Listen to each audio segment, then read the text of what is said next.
Sedang memulung, pemuda miskin ditangkap bodyguard dan dibawa ke rumah mewah milik pengusaha. Sesampainya di sana semua orang syok, wajahnya mirip dengan anak pengusaha. Ternyata mereka. Halo semuanya, selamat datang di channel Jejak Inspirasi. Semoga kalian dalam keadaan sehat dan bahagia ya. Sebelum masuk ke ceritanya, jangan lupa absen kalian dari mana saja ya. Klik tombol subscribe agar tidak ketinggalan cerita menarik selanjutnya. Langit Jakarta sore itu merintih, digayuti awan kelabu yang pekat. Butir-butir hujan mulai menepuk atap seng, aspal panas, dan daun-daun kering, membawa serta aroma tanah basah dan polusi kota yang menyengat. Di sebuah gang sempit di belakang kali item, Fadil, 21, menambatkan gerobak kayunya yang sudah reot di depan sebuah gubuk berdinding anyaman bambu dan triplek bekas. Suara gerimis berpadu dengan bunyi nafas berat dari dalam. "Ma, aku pulang," ucapnya. Suaranya lirih menembus rintik hujan. Dari dalam, terdengar batuk-batuk parau. Marni, 55, wanita kurus dengan mata yang masih tajam meski tubuhnya lemah, membalas. "Awas dingin, Dil. Ganti baju dulu." Fadil masuk. Ruangan kecil itu gelap. Hanya diterangi sinar temaram dari bohlam 5 watt. Di sudut, Marni terbaring di atas dipan kayu beralaskan karung.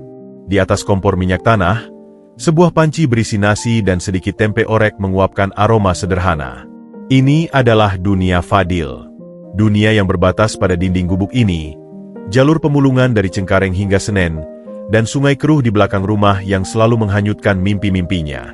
Ia mengganti bajunya yang basah dengan kaos oblong usang. Tangannya yang berotot dan penuh luka kecil dari goresan besi tajam membersihkan muka di sebuah baskom plastik. Di cermin kecil retak, terpantul wajahnya. Kulit sawo matang, mata hitam teduh, tulang pipi tinggi, dan bibir yang sering mengeras menahan beban. Wajah yang seharusnya tampan, tertutup oleh debu jalanan dan kesan lelah yang mendalam. "Dari tadi pagi, Ma, dapat lumayan," kata Fadil sambil mengeluarkan selembar uang kusut dari saku celananya. "Ini buat beli obat dan beras besok." Marni memandangnya dengan campuran kasih dan sakit. "Kamu juga jangan terlalu keras ke diri sendiri. Badanmu bukan besi." "Gak apa-apa, Ma. Aku kuat," ujarnya sambil tersenyum kecil, menyembunyikan kerutan di dahinya. Hidup Fadil adalah ritme yang monoton namun penuh pertaruhan. Bangun sebelum subuh, menarik gerobak sejauh belasan kilometer, mengais-ngais tong sampah, bernegosiasi dengan tukang loak, pulang sebelum maghrib, merawat Marni. Ia tidak tahu siapa orang tua kandungnya. Marni, yang dulu bekerja sebagai pembantu, menemukannya dalam sebuah kardus di depan pasar saat ia masih bayi. Dengan hati yang lapang, ia membesarkan Fadil seadanya, memberinya nama, dan mengajarinya tentang kejujuran. "Hidup kita miskin, Nak, tapi jangan pernah ambil yang bukan hak kita." Begitu pesan Marni yang selalu dipegang teguh. Malam itu, hujan semakin deras. Air mulai merembes dari atap yang bocor, menetes ke sebuah kaleng bekas dengan suara plok-plok yang ritmis. Fadil duduk di pintu, menatap hujan yang menguyur kampungnya. Pikirannya melayang. Ia memimpikan rumah yang tidak bocor, tempat tidur yang empuk untuk Marni, dan makanan bergizi yang bisa menyembuhkan batuknya.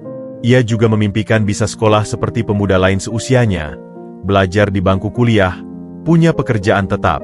Tapi mimpi itu terasa seperti bintang di balik awan mendung, terlihat samar dan tak terjangkau. Di sakunya, terselip sebuah buku tulis bekas. Ia sering mencoret-coret di sana, gambar-gambar sederhana, hitungan harga rongsokan, bahkan puisi pendek tentang hujan dan sungai. Itulah satu-satunya pelampiasannya. Kawan sejatinya adalah kesunyian dan deru mesin truk sampah di kejauhan. Tak jauh dari gubuknya, di balik tembok tinggi kompleks apartemen mewah, lampu-lampu neon berwarna-warni bersinar terang, menari-nari di balik tirai air hujan. Dua dunia yang hanya dipisahkan oleh beberapa ratus meter, namun seolah terpisah oleh jurang tak terjembatani. Fadil menarik nafas panjang, mencium aroma tanah basah dan sedikit bau anyir dari kali. Ia berdoa dalam hati, semoga besok cerah, semoga ia bisa menemukan lebih banyak besi tua, semoga kondisi Marni membaik. Ia tidak tahu bahwa nasibnya tidak akan lagi hanya berputar pada gerobak dan sungai. Sebuah kebetulan yang tak terduga, yang berawal dari desakan ekonomi dan hujan yang sama ini, akan segera membawanya melintasi tembok tinggi itu dan menghadapkannya pada sebuah kebenaran yang akan mengubah hidupnya, serta mengungkap benang merah takdir yang selama ini tersembunyi di balik kemilau lampu kota dan gelapnya ganggang kumuh. Hujan terus turun, membasuhi dua dunia, dan menyiapkan panggung untuk pertemuan yang akan mengguncang segalanya. Sementara hujan membasahi gubuk Fadil, butiran air yang sama hanya menyentuh kaca setebal 2 lapis pada menara Wiroto Group di kawasan Sudirman. Dari ketinggian lantai 40, hujan tampak seperti lukisan abstrak yang mengalir di atas kanvas kota. Di balik kaca itu, Farel Wiroto, 21, duduk di kursi kulit hitam yang didesain khusus, menatap pemandangan itu tanpa ekspresi. Ruangan seluas ruang kelas itu adalah kantornya. Ruang kerja, direktur muda pengembangan proyek, yang mewah, minimalis, dan steril. Tak ada barang pribadi yang berantakan, hanya sebuah laptop terkini, beberapa dokumen rapi di meja, dan satu-satunya sentuhan personal, foto lama dalam bingkai perak yang ditempatkan di sudut. Foto itu memperlihatkan seorang pria muda, Pak Wiroto, dan wanita cantik berambut panjang, mendiang Ibu Wiroto, menggendong 2 bayi kembar yang dibedakan oleh selimut berwarna biru dan hijau muda. Senyum mereka lebar, penuh cahaya. Sebuah gambar yang sangat kontras dengan hawa dingin yang menyelimuti ruangan sekarang. Jarinya yang halus, tanpa kapalan atau luka, menyentuh permukaan kaca bingkai foto, tepat pada bayangan bayi berwarna hijau. Bayi yang, menurut cerita ayahnya, telah hilang untuk selamanya dalam sebuah insiden mobil saat mereka masih berusia 3 bulan. Kisahnya selalu disampaikan dengan singkat, penuh ketidaknyamanan, dan diakhiri dengan perintah untuk melupakan. Yang lalu biarlah berlalu. Farel, kamu adalah satu-satunya penerusku sekarang. Fokus pada tanggung jawabmu. Tanggung jawab. Kata itu seperti batu nisan yang menindih dadanya. Sejak lulus SMA di Singapura dan menyelesaikan program akselerasi bisnis di AS, hidupnya telah dipetakan dengan presisi militer. Bangun jam 5, olahraga dengan pelatih pribadi, rapat, tinjauan proyek, jamuan makan malam bisnis, belajar laporan keuangan, tidur. Semua untuk mempersiapkannya mengambil alih kerajaan bisnis ayahnya. Kesenangan? Itu adalah konsep asing. Liburan terakhirnya yang benar-benar bebas mungkin terjadi sebelum ibunya meninggal karena sakit jantung 10 tahun lalu. Sakit yang, menurut bisikan pelayan lama, diperparah oleh kesedihan tak berujung atas anaknya yang hilang. BZZZT. Telepon di mehanya bergetar. Farel, meeting dengan tim legal di ruang rapat A, 5 menit. Suara sekretaris pribadinya, Riani, datar. Ia menghela nafas, meletakkan foto itu. Di cermin dinding dekat pintu, terpantul sosoknya. Rambut tersisir rapi, kemeja putih bermerek, jas desainer yang pas di tubuh. Wajah tampan dengan garis rahang tegas dan mata coklat yang sering dikatakan tajam. Wajah yang membuatnya menjadi buah bibir di kalangan sosialita. Namun di baliknya terasa hampa. Kadang, saat bercermin, ia merasa seperti melihat seseorang yang belum utuh. Sebuah bayangan samar di sisi lain dirinya yang selalu menghilang jika ia berusaha memikirkannya. Psikolog keluarga menyebutnya, perasaan kehilangan yang diproyeksikan akibat cerita saudara kembarnya. Rapat berjalan seperti biasa.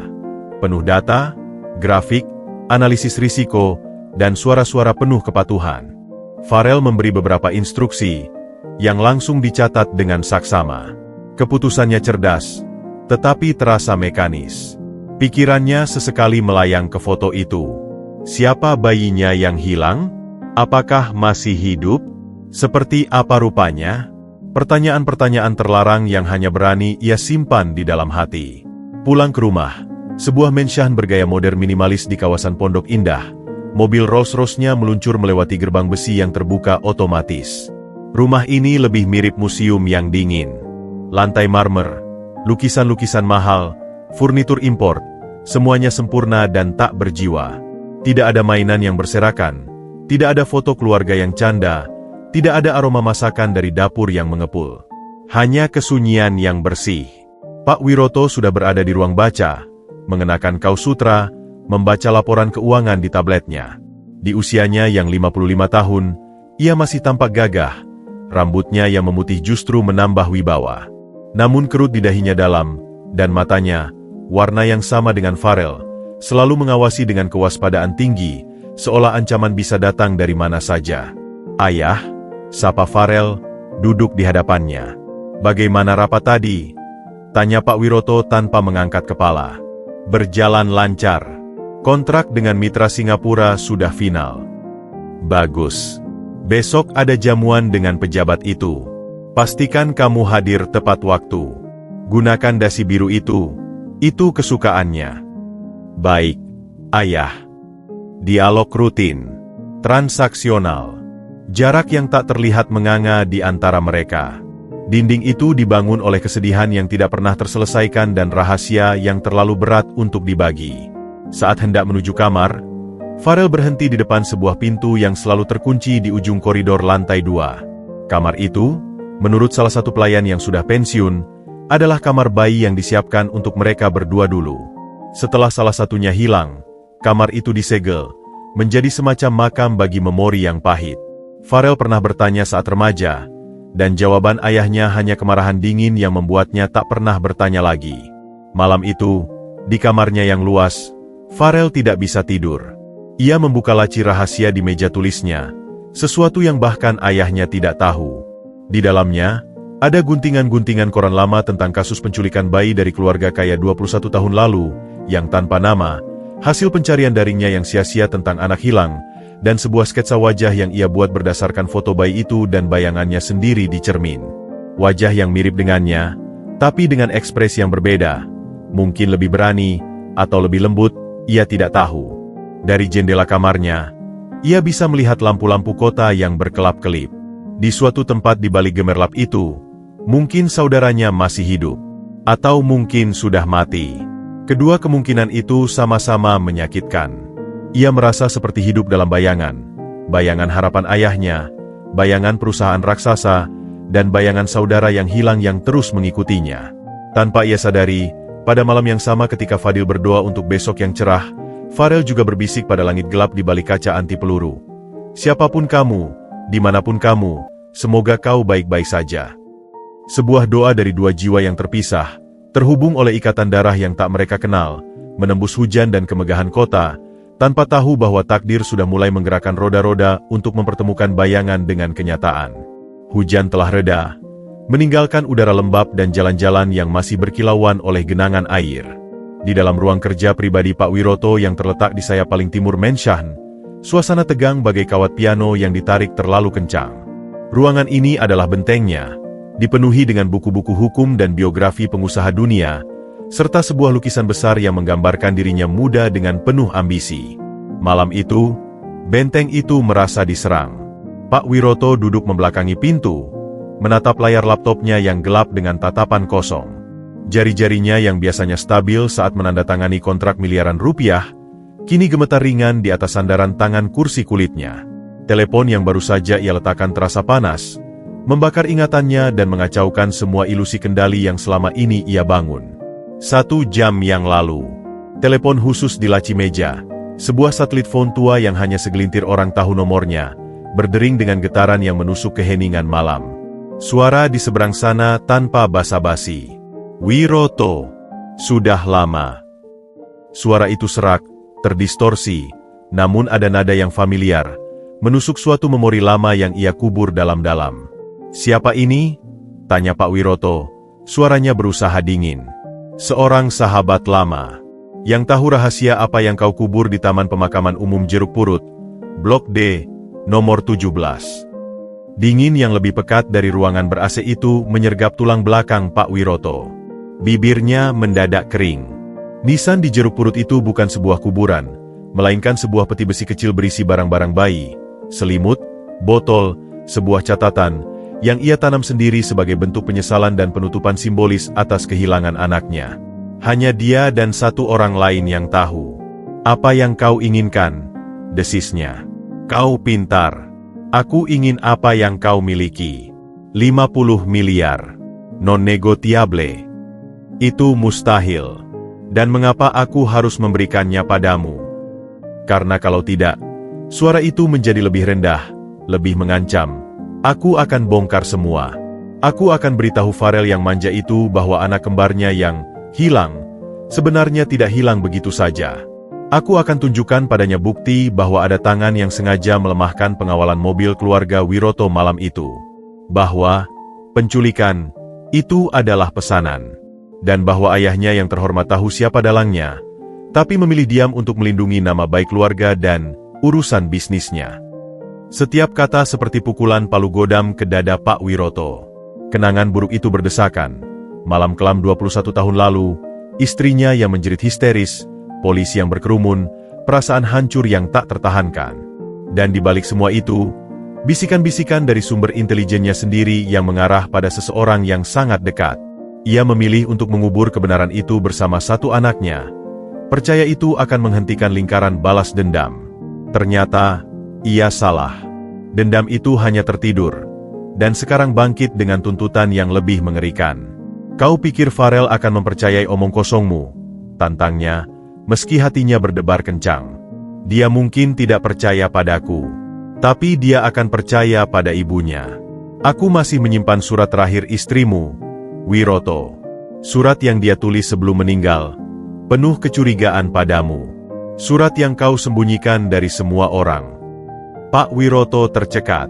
Surat itu, ia memang menemukannya di brankas pribadi mendiang istrinya, penuh dengan kata-kata pedih dan pertanyaan yang tak terjawab tentang ketidaktulusannya dalam mencari anak mereka yang hilang. Ia membakarnya, yakin tak ada salinannya. Rupanya, ada. Berikan aku waktu, kata Pak Wiroto akhirnya, suaranya lirih, penuh kekalahan. 1 minggu, aku akan hubungi lagi. Dan Wiroto, jangan coba-coba lacak panggilan ini atau libatkan polisi. Kalau kau lakukan, bukti-bukti itu akan langsung tersebar ke media dan ke meja kerja Farel. Klik sambungan terputus. Kini, sendirian di ruang kerjanya, Pak Wiroto merasa usianya yang 55 tahun terasa seperti beban 100 tahun. Ia berdiri, berjalan gontai ke sebuah lemari kayu solid. Dengan kunci kecil yang selalu ada di rantai lehernya, ia membuka laci rahasia. Di dalamnya, tersimpan album foto lama. Ia membuka halaman pertama, foto pernikahannya. Ia dan Sri, wajah mereka penuh harapan. Halaman berikutnya, foto ultrasound 2 janin. Kembar, tulis Sri dengan tinta merah penuh cinta. Lalu, foto mereka menggendong 2 bayi, wajah bersinar. Dan kemudian, tidak ada lagi. Halaman-halaman berikutnya kosong. Sebuah metafora yang menyakitkan dari keluarganya. Ia bukan lagi pria perkasa yang ditakuti di dunia bisnis. Ia hanya seorang ayah yang diliputi rasa bersalah dan ketakutan. Rasa bersalah karena mungkin, tanpa disadari, ambisinya dulu menciptakan musuh yang kejam. Ketakutan kehilangan satu-satunya anak yang tersisa, Farel, yang akan memandangnya sebagai monster jika tahu kebenaran ini. Dengan langkah berat, ia menekan tombol interkom. Anton, ke ruang kerja saya. Sekarang. Beberapa menit kemudian, Anton, kepala bodyguard yang telah mengabdi padanya selama 15 tahun, pria berotot dengan wajah seperti pahatan batu dan mata yang selalu waspada, berdiri di hadapannya. Ada masalah, Pak. Perketat pengamanan di sekitar Farel. Level maksimum. Siapapun yang mendekat, yang mencurigakan, yang bahkan hanya melihatnya terlalu lama, laporkan langsung padaku. Aku juga ingin kau pasang pengawasan tambahan di rumah ini, terutama di perimeter luar dan semua akses masuk. Anton mengernyit. Bisa tahu ancamannya spesifik seperti apa, Pak? Agar tim saya bisa lebih fokus. Pak Wiroto menatapnya lama. Bisakah ia mempercayai Anton? Tapi Anton adalah orang terdekatnya saat ini. Ada ancaman dari masa lalu, terkait dengan kehilangan anak saya dulu. Mereka mengincar Farel. Mata Anton berkedip, menunjukkan ia memahami beratnya situasi. Saya paham, Pak. Semua akan saya urus. Farel akan aman. Dan Anton, Pak Wiroto menambahkan dengan suara berat, ini urusan sangat sensitif. Hanya antara kita. Tidak ada yang boleh tahu, termasuk Farel. Dia tidak perlu dibebani dengan ini. Siap, Pak. Setelah Anton pergi, Pak Wiroto kembali menatap kota dari jendela. Lampu-lampu yang berkilauan kini terlihat seperti mata-mata yang mengawasinya. Dendam yang ia kira telah terpendam dalam-dalam, ternyata hanya menunggu waktu untuk menyembur ke permukaan, mengancam untuk menghancurkan sisa-sisa keluarganya. Ia tidak tahu bahwa keputusannya untuk merahasiakan segala hal dari Farel justru akan menjadi bumerang. Dan bahwa ancaman dari masa lalu itu tidak hanya akan datang melalui telepon gelap, tetapi juga akan menyamar dalam wujud yang paling tak terduga. Seorang pemuda bermata teduh yang tengah berjuang menghidupi ibu angkatnya, dan yang takdirnya akan segera bersimpangan dengan garis hidup Farel, membuka semua luka lama yang telah membusuk dalam kegelapan. Malam itu, Pak Wiroto memejamkan mata, berdoa agar minggu depan tidak pernah datang. Namun, roda takdir sudah berputar, dan pertemuan yang akan mengguncang fondasi hidup mereka semua, sudah tak terelakkan lagi. Keesokan harinya, matahari membelah sisa-sisa mendung dengan kejam, memantulkan cahaya menyilaukan di atas atap-atap seng dan genangan air yang belum kering di gang sempit. Udara lembab dan berbau anyir kali menyergap Fadil begitu ia membuka pintu gubuknya yang reot. Marni pagi itu terlihat lebih lesu. Batuknya menggema di ruangan kecil itu, kering dan terdengar menyayat. Dokter di puskesmas keliling minggu lalu hanya bilang, paru-paru basah, dan memberi obat generik yang sepertinya tak mempan. Fadil menyuapinya bubur hangat dengan sabar. Namun pandangan mata ibu angkatnya yang sayu dan napasnya yang tersengal-sengal membuat dadanya sesak. "Jangan khawatir, Ma. Aku cari duit lebih hari ini," bisiknya, menepuk-nepuk punggung Marni yang kurus. Jangan nekat, nak. Hati-hati di jalan," desis Marni di sela batuk. Janji itu ringan di mulut, tapi berat di pundak. Uang dari rongsokan kemarin hanya cukup untuk beli beras dan obat murah. Biaya ke dokter sungguhan atau mungkin bahkan rumah sakit? Itu adalah mimpi di siang bolong. Saat menarik gerobaknya menyusuri jalanan yang mulai ramai, telinga Fadil menangkap percakapan dari dua pemulung senior yang sedang istirahat di warung kopi. Kata si Juki, di Permata Hills lagi pada gila-gilanya renovasi. Villa-villa gede, yang buang material sisa kayu jati, besi tua bekas pagar, malah ada yang bilang sempat lihat kusen aluminium masih bagus cuma lecet dikit, langsung dibuang ke kontainer sampah besar. Kata yang satu, sambil mengepulkan asap rokok. Permata Hills? Itu kan daerah jin buang anak. Orang kita masuk aja susah, apalagi ngangkut barang. Sahut yang lain, skeptis. Makanya, harus masuk diam-diam. Pagar belakang dekat selokan itu ada yang bolong, kata Juki. Dia kemarin cuma bawa karung, dapat lumayan. Tapi cepet-cepet, soalnya satpamnya galak dan ada CCTV. Permata Hills. Nama itu seperti gema dari dunia lain. Fadil hanya pernah melintas di jalan raya yang mengelilingi kawasan super elit itu, melihat puncak pohon tinggi dan atap-atap genteng nan megah dari kejauhan. Resiko ditangkap satpam atau bahkan diserang anjing penjaga sangat besar. Tapi bayangan Marni yang terbaring lemah dan batuk tak henti-henti mendorong langkahnya. Lumayan, kata si pemulung. Lumayan, mungkin bisa berarti obat yang lebih baik, atau setidaknya daging untuk kuah kaldu menyegarkan. Dengan tekad yang mengkristal bagai baja, Fadil mengubah arah gerobaknya. Bukan ke jalur biasa di sekitar pasar atau pabrik, tapi menuju jalanan yang semakin lebar dan asri. Perjalanan menuju Permata Hills memakan waktu hampir 2 jam dengan berjalan kaki. Keringat membasahi kaosnya yang sudah tipis.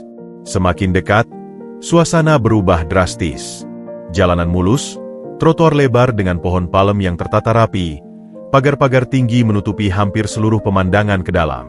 Suasana sepi dan berwibawa, bertolak belakang dengan keriuhan dan kekumuhan tempat ia tinggal. Dari kejauhan, ia melihat sebuah truk kontainer besar keluar dari sebuah gerbang utama, mungkin mengangkut sampah proyek. Itu penanda bahwa informasi itu benar. Hati Fadil berdebar kencang, campuran harapan dan ketakutan. Ia menyusuri pagar luar yang ditumbuhi tanaman merambat, mencari-cari celah atau lubang yang disebutkan. Setelah hampir 30 menit berjalan pelan, ia menemukannya.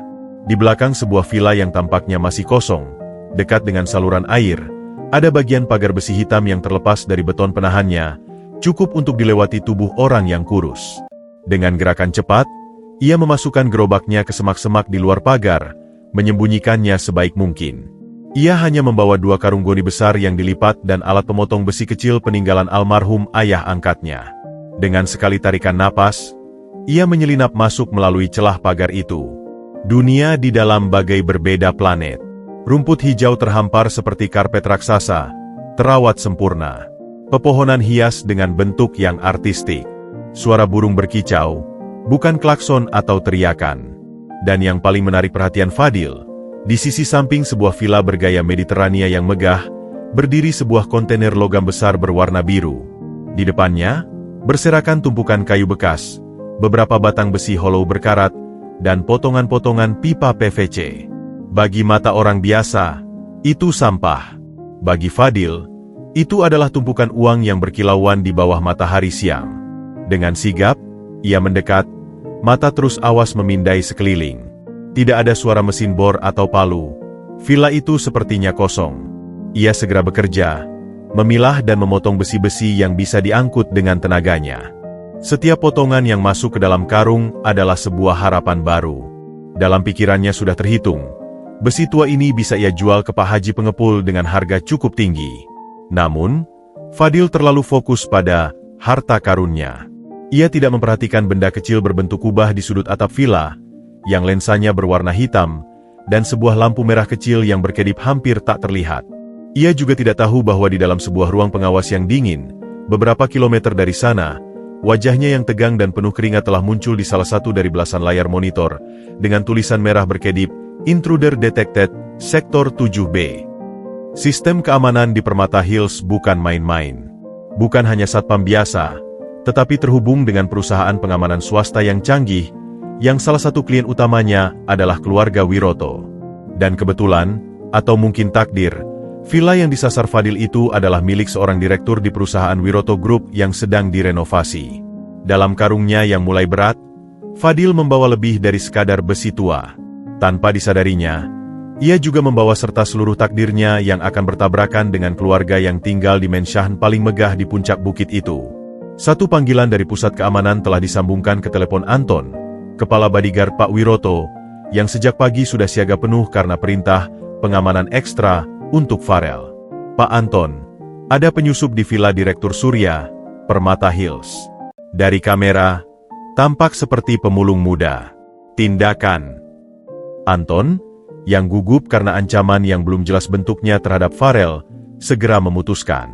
Ancaman bisa datang dalam berbagai bentuk, bahkan penyamaran. Tahan dan bawa ke sini. Interogasi. Jangan libatkan polisi dulu. Perintah diberikan.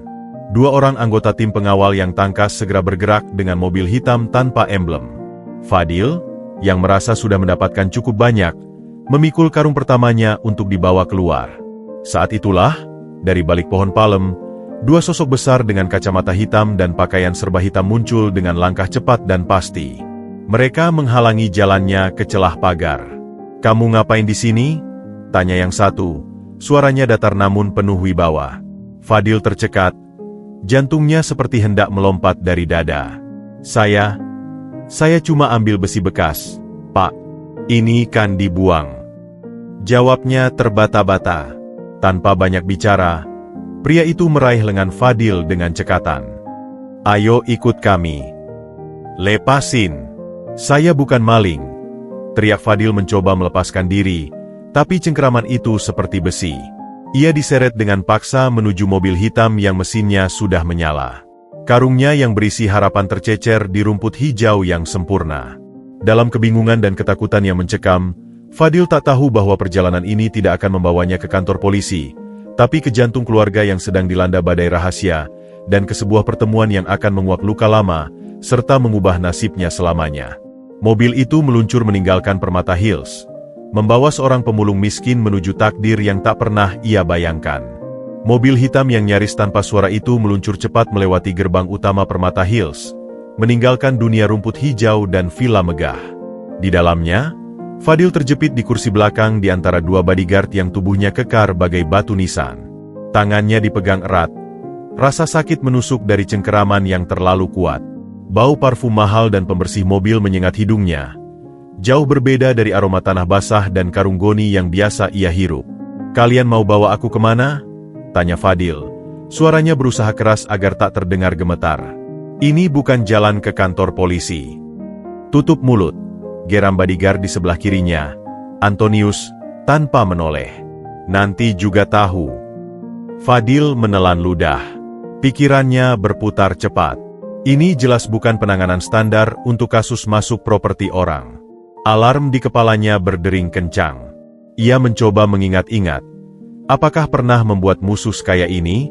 Hidupnya yang miskin dan lugas sepertinya mustahil bersinggungan dengan dunia orang-orang yang bisa menyuruh preman berdasi seperti ini. Sementara itu, di kursi depan sebelah sopir, Anton, sang kepala bodyguard, menelepon dengan suara rendah. Pak Wiroto, kami dapat penyusup di area Permata Hills. Pria muda, mengaku pemulung. Mencurigakan. Saya perintahkan bawa ke rumah untuk interogasi lebih lanjut.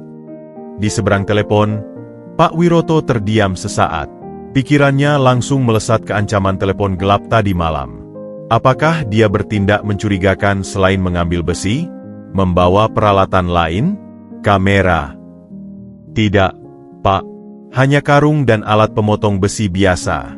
Tapi dalam situasi ini, lebih baik kita berhati-hati. Baik. Bawa ke ruang bawah tanah. Jangan biarkan siapapun melihat, terutama Farel. Saya akan turun sebentar. Suara Pak Wiroto tegas, namun ada desahan berat yang tertahan. Dimengerti, Pak. Ruang bawah tanah. Frasa itu membuat bulu kuduk Fadil merinding. Ia membayangkan tempat lembab dan gelap. Mungkin ada alat-alat penyiksaan. Ketakutan yang irasional mulai menyergap. Ia mencoba lagi. Tolong, saya cuma mau cari duit buat obat ibu saya. Dia sakit parah. Saya janji gak akan pernah masuk lagi. Lepasin saya gak punya apa-apa. Sudah dibilang diam. Hardik bodyguard di kanannya, kali ini menoleh dan memberikan tatapan kosong yang mengerikan. Perjalanan terasa seperti abadi. Fadil menatap keluar jendela yang digelapkan. Pemandangan berubah dari kawasan hijau elit menjadi jalan tol yang ramai, lalu memasuki area hunian yang lebih terjaga lagi. Ia melihat pagar-pagar tinggi dengan kawat berduri samar, gerbang besi berat, dan kemudian mobil mereka meluncur masuk ke sebuah jalan beraspal mulus yang diapit pepohonan rapi. Di ujung jalan, berdiri sebuah bangunan putih yang lebih mirip istana kecil ketimbang rumah. Menshahen Wiroto. Mobil berhenti di depan garasi besar yang pintunya terbuka otomatis. Begitu masuk, dunia luar tertutup. Penerangan lampu neon dingin menyinari ruangan yang bersih dan penuh dengan kendaraan mewah berjejer rapi. Udara dingin AC menyergap kulit Fadil yang berkeringat. Keluar, perintah Anton. Fadil disuruh turun. Ia digiring melalui sebuah pintu kecil di samping garasi, menuruni tangga beton yang bersih namun sunyi. Suara sepatu mereka berderap di lantai, menggema di koridor sempit yang dindingnya dicat putih polos. Mereka berhenti di depan sebuah pintu baja. Anton memasukkan kode digital. Bip, pintu terbuka. Ruang yang terpapar di depan mata Fadil tidak seperti yang ia bayangkan. Tidak gelap dan lembab, melainkan terang benderang oleh lampu LED. Ruangan ini lebih mirip ruang server atau ruang interogasi modern. Dinding abu-abu, meja metal di tengah, 2 kursi, sebuah lemari kaca berisi peralatan komunikasi, dan beberapa monitor yang menampilkan gambar dari berbagai sudut rumah dan taman. Tidak ada jendela. Hanya ventilasi udara di langit-langit yang mengeluarkan suara desis halus. Di sini, Anton menunjuk ke kursi di satu sisi meja. Duduk. Fadil menurut. Tubuhnya gemetar, tapi ia berusaha menatap lurus ke arah Anton yang kini duduk berseberangan dengannya. 2 bodyguard lainnya berdiri tegak di dekat pintu, tangan terlipat di depan. Namamu siapa? Tanya Anton, membuka sebuah tablet. F. Fadil. Usia 21. Alamat. Fadil menyebutkan nama gang dan daerah kumuhnya. Anton mencatat tanpa ekspresi. Apa tujuanmu masuk ke villa di Permata Hills? Seperti yang saya bilang, Pak. Saya cari besi bekas, buat dijual. Ibu saya sakit, butuh uang buat obat. Jawaban itu keluar tulus, dan keraguan kecil mulai tumbuh di benak Anton. Tata bahasa dan logika pemuda ini terlalu polos untuk seorang mata-mata atau teroris bayaran. Siapa yang menyuruhmu? Atau kenapa memilih villa itu khususnya? Tidak ada yang nyuruh. Saya dengar dari teman pemulung kalau di sana banyak sisa proyek. Saya cuma cari celah pagar, Ketemu, ya masuk. Anton mengamati wajah Fadil dengan cermat. Kotoran, keringat, tatapan ketakutan yang tulus. Tapi ia juga melihat sesuatu yang lain. Garis alis yang tegas, bentuk hidung yang mancung, lekuk bibir. Ada kemiripan yang samar-samar dengan sesuatu yang sangat familiar. Anton mengernyit, mencoba mengingat. "Sakit apa ibumu?" tanyanya tiba-tiba, mencoba mencari celah kebohongan. "Paru-paru basah," kata dokter. "Tapi batuknya gak sembuh-sembuh, semakin parah. Butuh ke dokter spesialis," kata tetangga, "tapi mahal." Suara Fadil tercekat saat mengingat Marni. Air mata mulai menggenang di pelupuk matanya, tapi ia tahan. Menangis di depan orang-orang ini terasa seperti menunjukkan kelemahan yang berbahaya. Anton terdiam. Hatinya yang keras sebagai seorang profesional sedikit tersentuh. Tapi perintah Pak Wiroto jelas. Interogasi, pastikan tidak ada kaitan dengan ancaman. Saat itu, pintu terbuka. Pak Wiroto masuk. Wajahnya seperti topeng yang terbuat dari es. Anton segera berdiri. "Pak." Pak Wiroto hanya memberi isyarat tangan agar Anton duduk kembali. Matanya langsung tertuju pada Fadil. Dialah penyusupnya. "Iya, Pak." Pak Wiroto mendekat. Langkahnya berat namun penuh wibawa. Sorot matanya yang biasanya menghakimi dalam ruang rapat, kini menyapu setiap inci wajah Fadil. Dan dalam sekejap, topeng es itu retak. Napas Pak Wiroto tersendat. Matanya membelalak, pupilnya menyempit. Ia melihat sesuatu yang membuat darahnya berhenti mengalir sesaat. Wajah itu, di balik kotoran dan ketakutan, ia melihat garis-garis wajah mendiang istrinya. Ia melihat hidungnya sendiri yang khas. Ia melihat keseluruhan rupa yang seperti cerminan kasar dari anaknya, Farel. Tapi lebih dari itu, ia melihat mata yang sama persis dengan mata bayi yang hilang itu. Mata yang selalu ia ingat dalam mimpi buruknya, yang menurut istrinya, memiliki sedikit semburat hijau di sekitar pupil. Dunia seakan berputar. Ancaman telepon, surat, dendam masa lalu, semuanya bersatu dalam sebuah teori paranoid yang mengerikan. Apakah ini skenario mereka? Pikir Pak Wiroto dengan panik. Mereka menyuruh seorang pemuda yang mirip dengan anakku yang hilang untuk mendekati kami? Untuk apa? Pemerasan psikologis? Atau bersihkan wajahnya. Perintah Pak Wiroto tiba-tiba, suaranya serak. Ia harus memastikan. "Pak." Anton bingung. "Bersihkan wajahnya." "Sekarang," bentak Pak Wiroto, kehilangan sedikit kendali. Salah satu bodyguard segera mengambil handuk basah dari lemari kecil dan mendekati Fadil. Fadil mengerut, takut handuk itu berisi sesuatu yang berbahaya. "Saya bersihin, jangan gerak," kata bodyguard itu. Dengan gerakan kasar namun teliti, handuk basah mengusap kotoran, debu, dan keringat di wajah Fadil. Setelah beberapa kali usapan, wajah asli Fadil mulai terpampang. Kulit sawo matang yang sebenarnya cukup bersih, garis rahang tegas, mata besar dengan bulu mata lebat, dan bibir berukuran sempurna. Wajah yang, dalam kondisi bersih dan terawat, akan sangat tampan. Dan di ruangan berpenerangan terang itu, kemiripannya dengan Farel menjadi sangat mencengangkan. Bukan sekadar mirip biasa. Mereka seperti dua buah foto yang sama, hanya saja yang satu dicetak di atas kertas glossy dan yang lain di atas kertas koran yang lusuh. Anton tersedak. "Bapak, dia mirip sekali dengan yang Master Farel." Pak Wiroto terdiam terlalu lama. Konflik dahsyat terjadi di dalam dirinya. Di satu sisi, naluri sebagai ayah berteriak bahwa ini mungkin adalah anaknya yang hilang, hadir kembali dalam cara yang paling tidak terduga. Di sisi lain, kecurigaan dan paranoia karena ancaman membuatnya berpikir ini adalah tipu muslihat yang keji. Jika ini benar anaknya, mengapa muncul sekarang, tepat ketika ancaman datang? Terlalu kebetulan. Fadil sendiri bingung. Siapa? Yang Master Farel? Dan mengapa pria berwibawa ini memandangnya dengan tatapan begitu campur aduk? Terkejut, haru, tapi juga ketakutan dan kemarahan? "Kamu." Pak Wiroto akhirnya bersuara, menunjuk Fadil. "Siapa orang tuamu?" "Saya tidak tahu, Pak. Saya ditemukan ibu angkat saya, Marni, waktu masih bayi." Ditemukan di mana? Kapan? Di depan pasar Minggu, waktu subuh. Kata ibu, saya masih pakai baju bayi bagus, dibungkus selimut biru.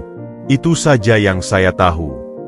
Selimut biru, Pak Wiroto hampir tak bisa berdiri. Bayi yang hilang itu memang dibungkus selimut biru muda bermotif bintang. Hatinya terasa diremas.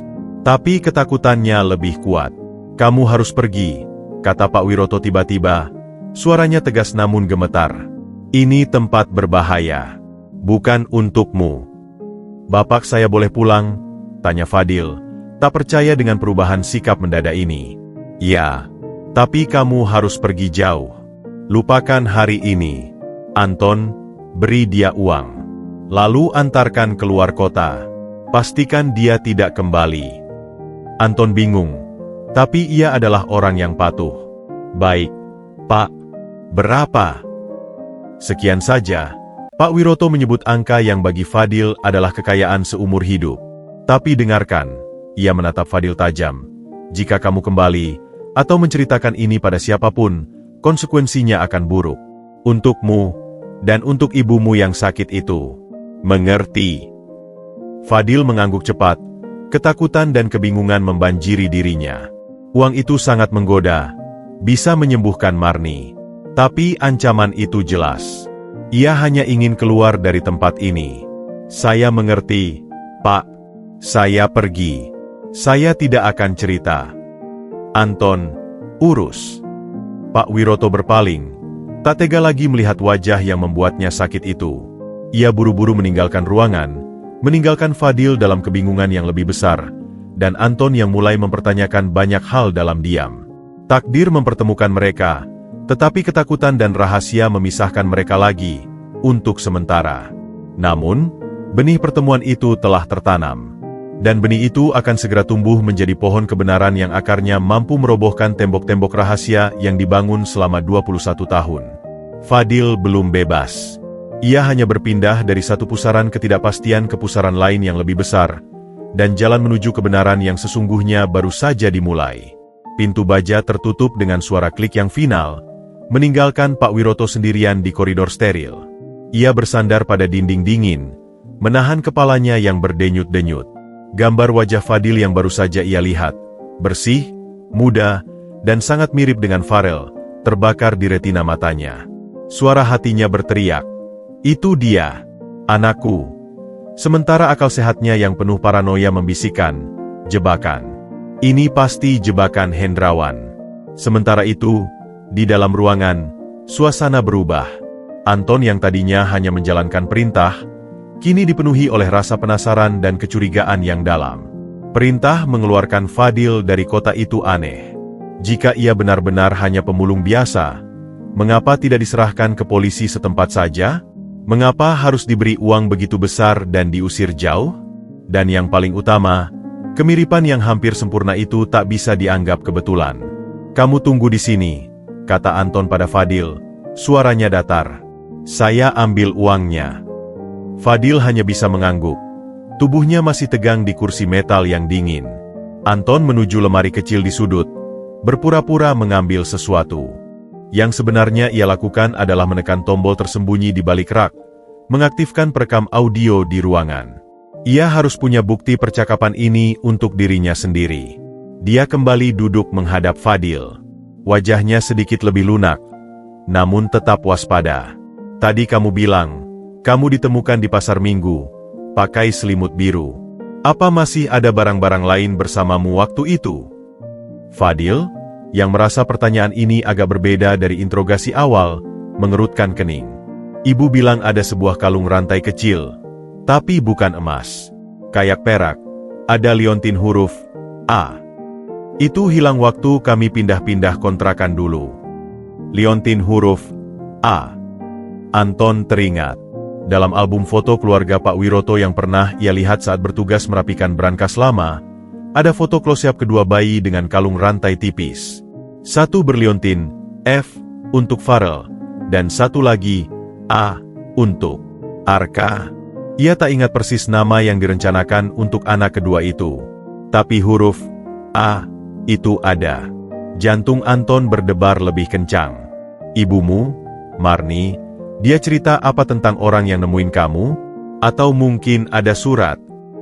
Gak ada surat, kata ibu. Saya ditaruh di kardus bekas roti, ditaruh di depan warung yang baru buka subuh. Ibu yang jualan gorengan lihat, ya dikasihani, dibawa pulang. Anton menatap Fadil lama-lama. Matanya yang biasa dingin, kini memancarkan sedikit simpati. Ceritanya terlalu sederhana dan konsisten untuk sebuah kebohongan yang rumit. Logikanya sebagai mantan polisi militer memberitahunya, kemungkinan besar pemuda ini memang korban penculikan yang dijual atau dibuang, dan bukan bagian dari konspirasi apapun. Kalau kamu diberi kesempatan untuk tahu siapa orang tuamu yang sebenarnya, mau?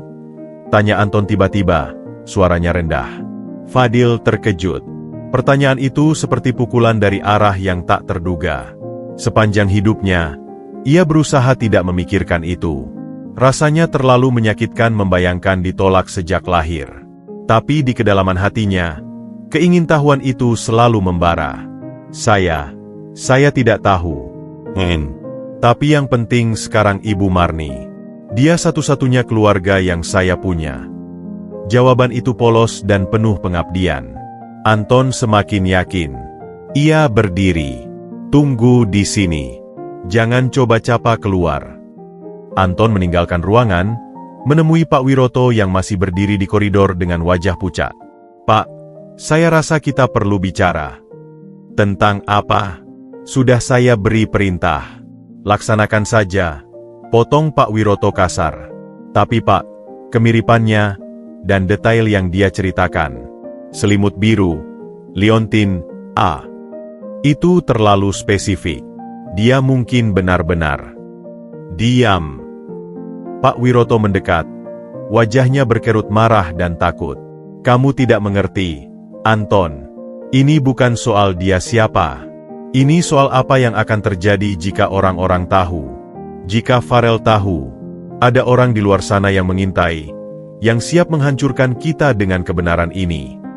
Tapi menyembunyikan kebenaran dari yang Master Farel dan mungkin saudara kandungnya sendiri, itu bukan solusi, Pak. Itu bom waktu. Lebih baik bom waktu daripada ledakan sekarang, desis Pak Wiroto.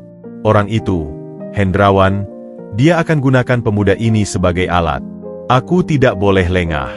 Sekarang, bawa dia pergi. Sekarang juga. Di dalam ruangan, Fadil yang mulai cemas mendengar suara-suara teredam dari balik pintu. Perlahan, ia berdiri. Matanya tertuju pada monitor yang masih menyala, menampilkan beberapa sudut rumah. Di satu layar kecil, ia melihat seorang pemuda seusianya, dengan rambut rapi dan pakaian mahal, sedang berjalan di sebuah lorong panjang dengan wajah masam. Fadil membeku. Itu seperti melihat dirinya sendiri di cermin, tapi versi yang hidup di dunia berbeda. Wajah itu persis. Tingginya, posturnya, bahkan cara berjalannya yang agak membusungkan dada sedikit. Perbedaannya hanya pada aura, gaya, dan tentu saja, pakaian.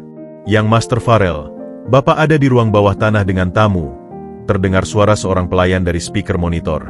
Farel di layar mengangguk, lalu berbelok menuju arah tangga yang Fadil kenali. Tangga menuju ke tempat ini. Kepanikan menyergap Fadil. Ia tidak ingin bertemu dengan versi lain dirinya ini, apalagi dalam keadaan seperti tawanan. Tapi di sisi lain, sebuah tarikan aneh, seperti magnet, membuatnya ingin melihat lebih dekat. Ingin bertanya, siapa kamu? Suara di luar pintu semakin keras. Anton bersikeras. Pak Wiroto bersikukuh. Fadil mendekat ke pintu, mencoba mendengar. Dia berhak tahu, Pak. Setidaknya Farel. Bayangkan jika mereka bertemu tanpa kita kendalikan. Tidak. Aku larang. Jangan biarkan Farel ke sini. Anton, kau terlalu jauh. Ingat siapa yang membayarmu. Dalam ketegangan itu, Fadil mendengar bunyi langkah cepat menuruni tangga. Suara Farel yang muda dan penuh tanya terdengar jelas. Ayah? Anton? Ada apa? Kata pelayan, ada tamu di ruang bawah tanah? Siapa? Suasana di koridor mendadak senyap. Lalu, terdengar suara Pak Wiroto yang berusaha tenang tapi gagal. Tidak ada apa-apa, Farel. Hanya masalah keamanan kecil. Kembali ke kamarmu. Tapi saya dengar suara teriakan. Langkah Farel semakin dekat ke arah pintu. Fadil, di dalam ruangan, jantungnya berdebar kencang. Ia mundur beberapa langkah, takut dan bingung. Mereka saudara kembar? Pikiran itu melintas liar. Itu mustahil. Tapi, wajahnya. Farel, jangan masuk, teriak Pak Wiroto. Tapi terlambat.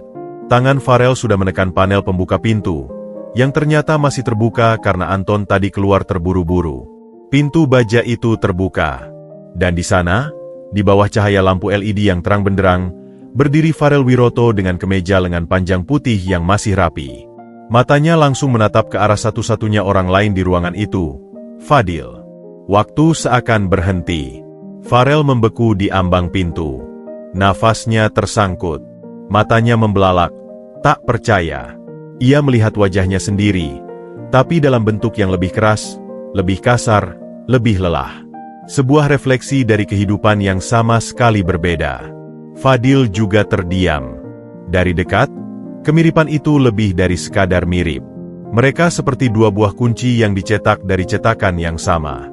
Pak Wiroto dan Anton berdiri di belakang Farel. Wajah mereka penuh dengan horor yang tak terbendung. Upaya untuk memisahkan mereka telah gagal. Siapa? Farel akhirnya bersuara, perlahan, menunjuk ke arah Fadil. Kamu. Fadil tak bisa menjawab. Ia hanya bisa menatap. Dan dalam keheningan yang mencekam itu, sebuah realitas baru yang tak terbantahkan lahir. Dua dunia yang terpisah selama 21 tahun, akhirnya bertabrakan di ruang bawah tanah yang steril ini, mengawali sebuah konflik yang tak lagi bisa disembunyikan oleh rahasia atau ketakutan seorang ayah. Kebenaran mulai menampakkan wajahnya, dan tak seorang pun siap menghadapinya. Udara di ruang bawah tanah itu terasa padat, bagai ruang hampa sebelum badai. 4 pasang mata saling bertautan, terjerat dalam jaring kejutan, ketakutan, dan pengakuan yang tak terucap. Farel melangkah masuk, mengabaikan ayahnya yang mencoba menghalangi. Langkahnya mantap, penuh dengan intensitas seorang ilmuwan yang menemukan spesimen langka.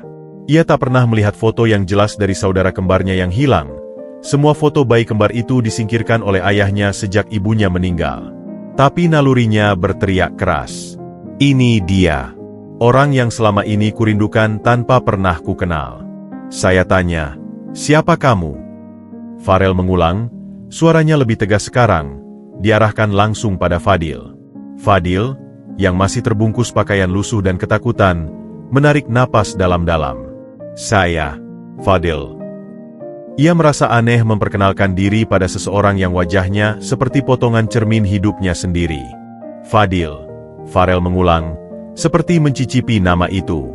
Dan kamu ada di rumah saya karena... Farel, cukup. Pak Wiroto akhirnya masuk ruangan.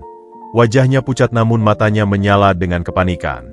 Dia hanya pemulung yang ketahuan mencuri di villa wilayah kita. Anton sedang menanganinya. Tidak ada hal lain yang perlu kamu tahu. Sekarang, keluarlah. Itu adalah nada yang biasa Pak Wiroto gunakan untuk mengakhiri pembicaraan. Biasanya efektif. Tapi malam ini tidak. Farel bahkan tidak menoleh ke ayahnya. Matanya tetap tertancap pada Fadil. Mencuri? Tapi dia dibawa ke sini, bukan ke kantor polisi. Dan dia dibersihkan wajahnya. Farel menatap handuk basah yang masih tergeletak di meja. Kenapa? Anton, yang berdiri di belakang Pak Wiroto, merasa berada di tengah-tengah badai yang tak bisa dihindari. Ia melihat ketegangan di bahu atasannya, dan api keingintahuan di mata majikan mudanya. Saya cuma ambil besi tua bekas, Pak, kata Fadil pelan, memilih menjawab pada Farel karena merasa lebih aman. Dari villa yang lagi direnovasi. Saya butuh uang buat obat ibu saya. Saya bukan maling beneran. Lalu kenapa dibawa ke sini? Tanya Farel, kini menoleh ke Anton. Anton. Anton menatap Pak Wiroto, meminta panduan. Tapi Pak Wiroto diam membatu, seolah tak punya kata-kata lagi untuk menutupi ini. Ada protokol keamanan, yang master. Karena ancaman tertentu, setiap penyusup dicek lebih dalam, jawab Anton, setengah berbohong. Ancaman. Farel menoleh ke ayahnya. Ayah bilang tidak ada ancaman serius kemarin. Apa yang sebenarnya terjadi? Saat itulah, Fadil memberanikan diri. Tadi, sebelum kamu masuk, katanya pada Farel, Bapak ini, ia menunjuk Pak Wiroto, bilang saya mirip dengan Yang Master Farel. Lalu suruh saya pergi jauh dan jangan kembali. Dia kasih uang banyak. Farel memutar tubuhnya sepenuhnya menghadap ayahnya. Ekspresi wajahnya berubah dari penasaran menjadi terluka, lalu marah. Ayah, kenapa? Kenapa dia mirip sekali dengan saya? Dan kenapa ayah mau menyuapnya untuk pergi? Pak Wiroto menatap putranya. Ia melihat air mata yang mulai menggenang di mata Farel. Air mata yang tidak pernah ia lihat sejak Farel kecil, saat ibunya meninggal. Keteguhannya retak. Rahasia yang ia pikul sendirian selama 21 tahun tiba-tiba terasa terlalu berat. Kamu tidak mengerti, Farel. Suara Pak Wiroto pecah, penuh dengan kelelahan yang mendalam. Ini rumit. Ini berbahaya. Apa yang berbahaya? Bahwa saya punya saudara kembar? Yang mungkin saja adalah dia? Teriak Farel. Suaranya menggema di ruang baja. Sudah bertahun-tahun saya tanya tentang saudara saya yang hilang. Dan ayah selalu tutup mulut. Sekini dia muncul. Dan ayah mau usir dia? Kenapa? Karena dia bisa jadi bukan saudaramu. Bisa jadi ini jebakan. Teriak Pak Wiroto balik, kehilangan kendali. Ada orang yang ingin menghancurkan kita. Farel. Mereka bisa memanfaatkan kemiripan ini. Jadi lebih baik kita buang dia begitu saja, tanpa memastikan. Farel mendekati ayahnya. Ayah takut pada apa sebenarnya? Takut saya tahu kebenaran? Atau takut rahasia ayah terbongkar? Pertanyaan itu seperti pisau yang menancap tepat di jantung Pak Wiroto. Ia terhuyung mundur. Dalam diam, Anton mengamati. Ia melihat penderitaan di wajah atasannya, dan sebuah keputusan matang dalam dirinya. Kebenaran harus keluar. Jika tidak, keluarga ini akan hancur dari dalam. Dia bercerita tentang selimut biru dan liontin. Ah, Pak, kata Anton tiba-tiba. Suaranya tenang namun memotong ketegangan. Seperti yang ada di album foto lama. Pak Wiroto menutup mata. Perlawanannya habis. Astaga. Farel menatap Anton, lalu kembali ke Fadil. Liontin, ah? Farel. Pak Wiroto berbicara lagi, sekarang dengan suara hampa, kalah. Duduklah. Semua orang duduk. Mereka pun duduk. Farel dan Fadil berseberangan di meja, Pak Wiroto di ujung. Anton berdiri dekat pintu seperti penjaga sekaligus saksi. Ceritakan sekali lagi, Fadil, kata Pak Wiroto, tanpa tenaga. Tentang bagaimana kamu ditemukan. Dengan suara bergetar, Fadil mengulang ceritanya. Kardus roti di depan warung subuh, selimut biru bermotif, liontin perak huruf A, wanita tua penjual gorengan yang mengambilnya, kehidupan berpindah-pindah, dan penyakit Marni yang parah. Setiap kata membuat Farel semakin pucat dan Pak Wiroto semakin hancur. Detail-detail itu cocok. Terlalu cocok untuk sebuah kebetulan. Farel, Pak Wiroto mulai menatap lantai. Apa yang selama ini ayah ceritakan padamu tidak sepenuhnya benar. Adik kembarmu tidak hilang dalam perjalanan pulang dari rumah sakit biasa. Mobil kalian dihadang. Farel terdiam, menyerap. Waktu itu, ayah punya masalah bisnis dengan seseorang yang sangat dekat. Dia ingin balas dendam. Salah satu caranya adalah dengan mengambil salah satu dari kalian berdua. Suara Pak Wiroto bergetar. Kami berusaha mencari, tapi jejaknya hilang. Ibumu tidak pernah pulih dari kehilangan itu. Dia meninggal dengan hati yang patah, mencurigai banyak hal, termasuk mencurigai ayah. Kenapa tidak pernah cerita yang sebenarnya pada saya? Bisik Farel, air matanya akhirnya menetes. Karena ayah malu. Karena ayah takut. Takut kamu membenciku karena tidak bisa melindungi keluargaku sendiri. Takut jika kamu tahu, kamu akan mencari, dan bahaya itu masih ada. Dan ternyata benar. Orang itu kembali. Ia menceritakan tentang telepon gelap, ancaman uang, dan surat wasiat palsu. Tapi ia masih menahan satu hal, bahwa ia tahu identitas si dalang, Hendrawan, dan bahwa ada kemungkinan pengkhianatan dari dalam keluarga yang menyebabkan penculikan itu berhasil. Farel mendengarkan dengan wajah beku. Lalu ia menatap Fadil. "Jadi, kamu mungkin adalah saudara kembar saya, anak yang diculik." Fadil tak bisa berkata-kata. Informasi ini terlalu besar. Ia tiba-tiba bukan lagi hanya Fadil si pemulung, tapi mungkin bagian dari drama keluarga besar yang penuh dendam. Ibunya yang sakit, Marni, adalah ibu angkat. Dan pria di depannya yang tampak begitu berkuasa sekaligus hancur ini, mungkin adalah ayah kandungnya. "Saya tidak tahu," adalah satu-satunya kata yang bisa Fadil ucapkan. "Kita harus tes DNA," kata Farel, tegas. "Sekarang. Besok kita bisa tahu." "Tidak." Pak Wiroto bangkit. "Tidak bisa. Itu terlalu berisiko. Jika ada yang tahu kita melakukan tes." "Lalu apa saran ayah? Buang dia lagi seperti tadi? Beri uang dan suruh pergi. Padahal dia mungkin darah daging kita sendiri." Suara Farel meninggi. "Saya tidak akan membiarkan itu terjadi." Pertengkaran pun pecah lagi. Farel bersikukuh. Pak Wiroto menolak. Di tengah keributan itu, Fadil merasa seperti barang yang diperebutkan. Ia melihat Farel, yang dengan garang membelanya, seorang yang baru saja ia temui. Ia melihat Pak Wiroto, yang ketakutan dan bersalah. Dan ia merasa sakit yang mendalam untuk Marni, yang sendirian di gubuknya. "Stop!" Semua terdiam. Fadil yang berteriak. Ia berdiri, tangannya mengepal. Saya bukan bola yang bisa kalian tendang. Ibu saya, Marni, sedang sekarat di rumah. Dia butuh saya. Dia butuh obat. Jika kalian mau tes DNA atau apa, itu terserah. Tapi saya mau pulang sekarang. Ibu saya lebih penting dari semua drama keluarga kalian.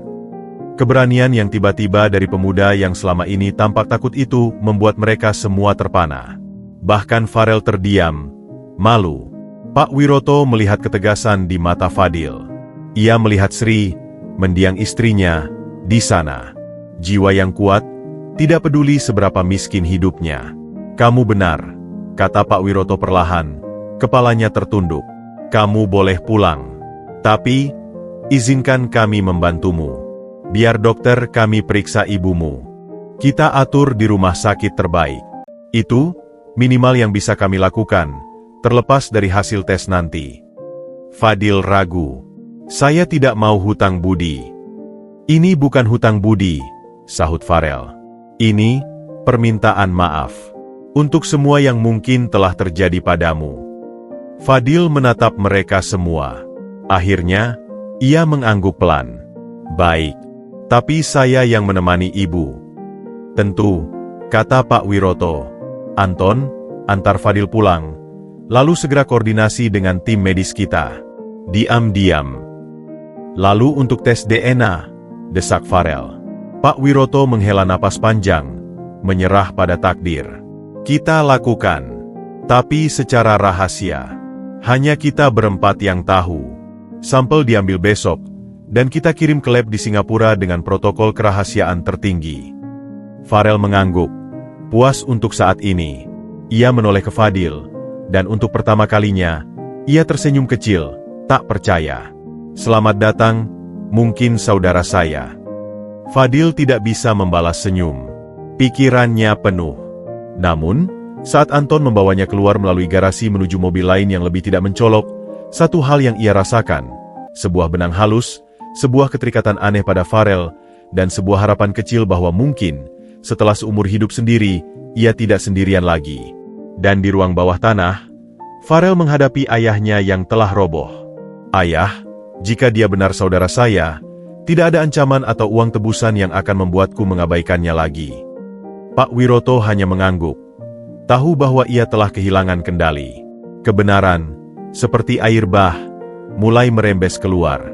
Dan di suatu tempat, Hendrawan, si sahabat lama, mungkin sedang tersenyum, karena rencananya berjalan lebih baik dari yang ia duga, tanpa ia harus mengeluarkan usaha banyak.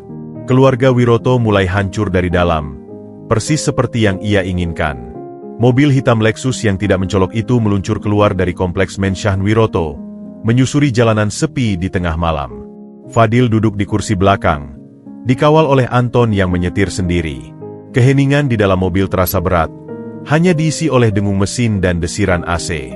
Fadil menatap keluar jendela. Pemandangan kota yang biasanya ia lihat dari trotoar atau dari balik gerobak kayu, kini terlihat berbeda. Lampu-lampu jalanan seolah membentuk garis-garis cahaya yang kabur, mencerminkan kekacauan di dalam pikirannya. Wajah Farel, suara Pak Wiroto, dan bayangan Marni yang sakit bercampur aduk. "Kamu baik-baik saja?" tanya Anton tiba-tiba. Suaranya lebih lunak daripada sebelumnya di ruang bawah tanah. Fadil mengangguk pelan, lalu menggeleng. "Saya tidak tahu." "Wajar," kata Anton. "Semua ini luar biasa. Apakah Anda percaya bahwa saya mungkin anaknya yang hilang?" Anton memandangnya lewat kaca spion. "Saya telah bekerja untuk Pak Wiroto selama 15 tahun. Saya melihat foto-foto lama. Dan saya melihat matamu. Matamu sama persis dengan mata mendiang Nyonya Wiroto. Tidak ada tes DNA pun yang bisa menyangkal hal itu." Kata-kata itu seperti pukulan yang menegaskan. Fadil menarik napas dalam. Jika itu benar, mengapa dia tidak bahagia? Mengapa dia ingin menyuruh saya pergi? Rasa takut, Nak. Rasa takut bisa membuat orang baik melakukan hal-hal buruk. Pak Wiroto telah hidup dengan rasa bersalah dan kehilangan selama 21 tahun. Dan sekarang, ada seseorang yang mengancam akan menggunakan kebenaran itu untuk menghancurkan keluarganya. Dia kewalahan. Orang itu, sahabat lama? Anton mengangguk. "Saya tidak tahu detailnya. Tapi ancamannya nyata. Itu sebabnya kamu harus berhati-hati. Dan ibumu juga." Nama Marni seperti sirene di kepala Fadil. "Cepat. Kita harus cepat pulang." "Tenang. Saya sudah mengirim tim medis dari klinik keluarga. Mereka akan sampai hampir bersamaan dengan kita. Ibu kamu akan mendapat perawatan terbaik." Fadil ingin protes, merasa tidak pantas menerima semua ini. Tapi ingatan akan batuk Marni yang parah mematikan semua kebanggaannya. Untuk Marni, ia akan menerima bantuan dari setan sekalipun. Sementara itu, di Menshan Wiroto, Farel tidak bisa diam. Ia mondar-mandir di ruang kerjanya yang mewah. Jarinya mengetuk-ngetuk permukaan meja kayu solid. Energi yang terpendam selama bertahun-tahun, rasa kesepian, keingintahuan yang ditekan, kemarahan pada ayahnya yang tertutup, kini meledak menjadi sebuah tekad yang membara.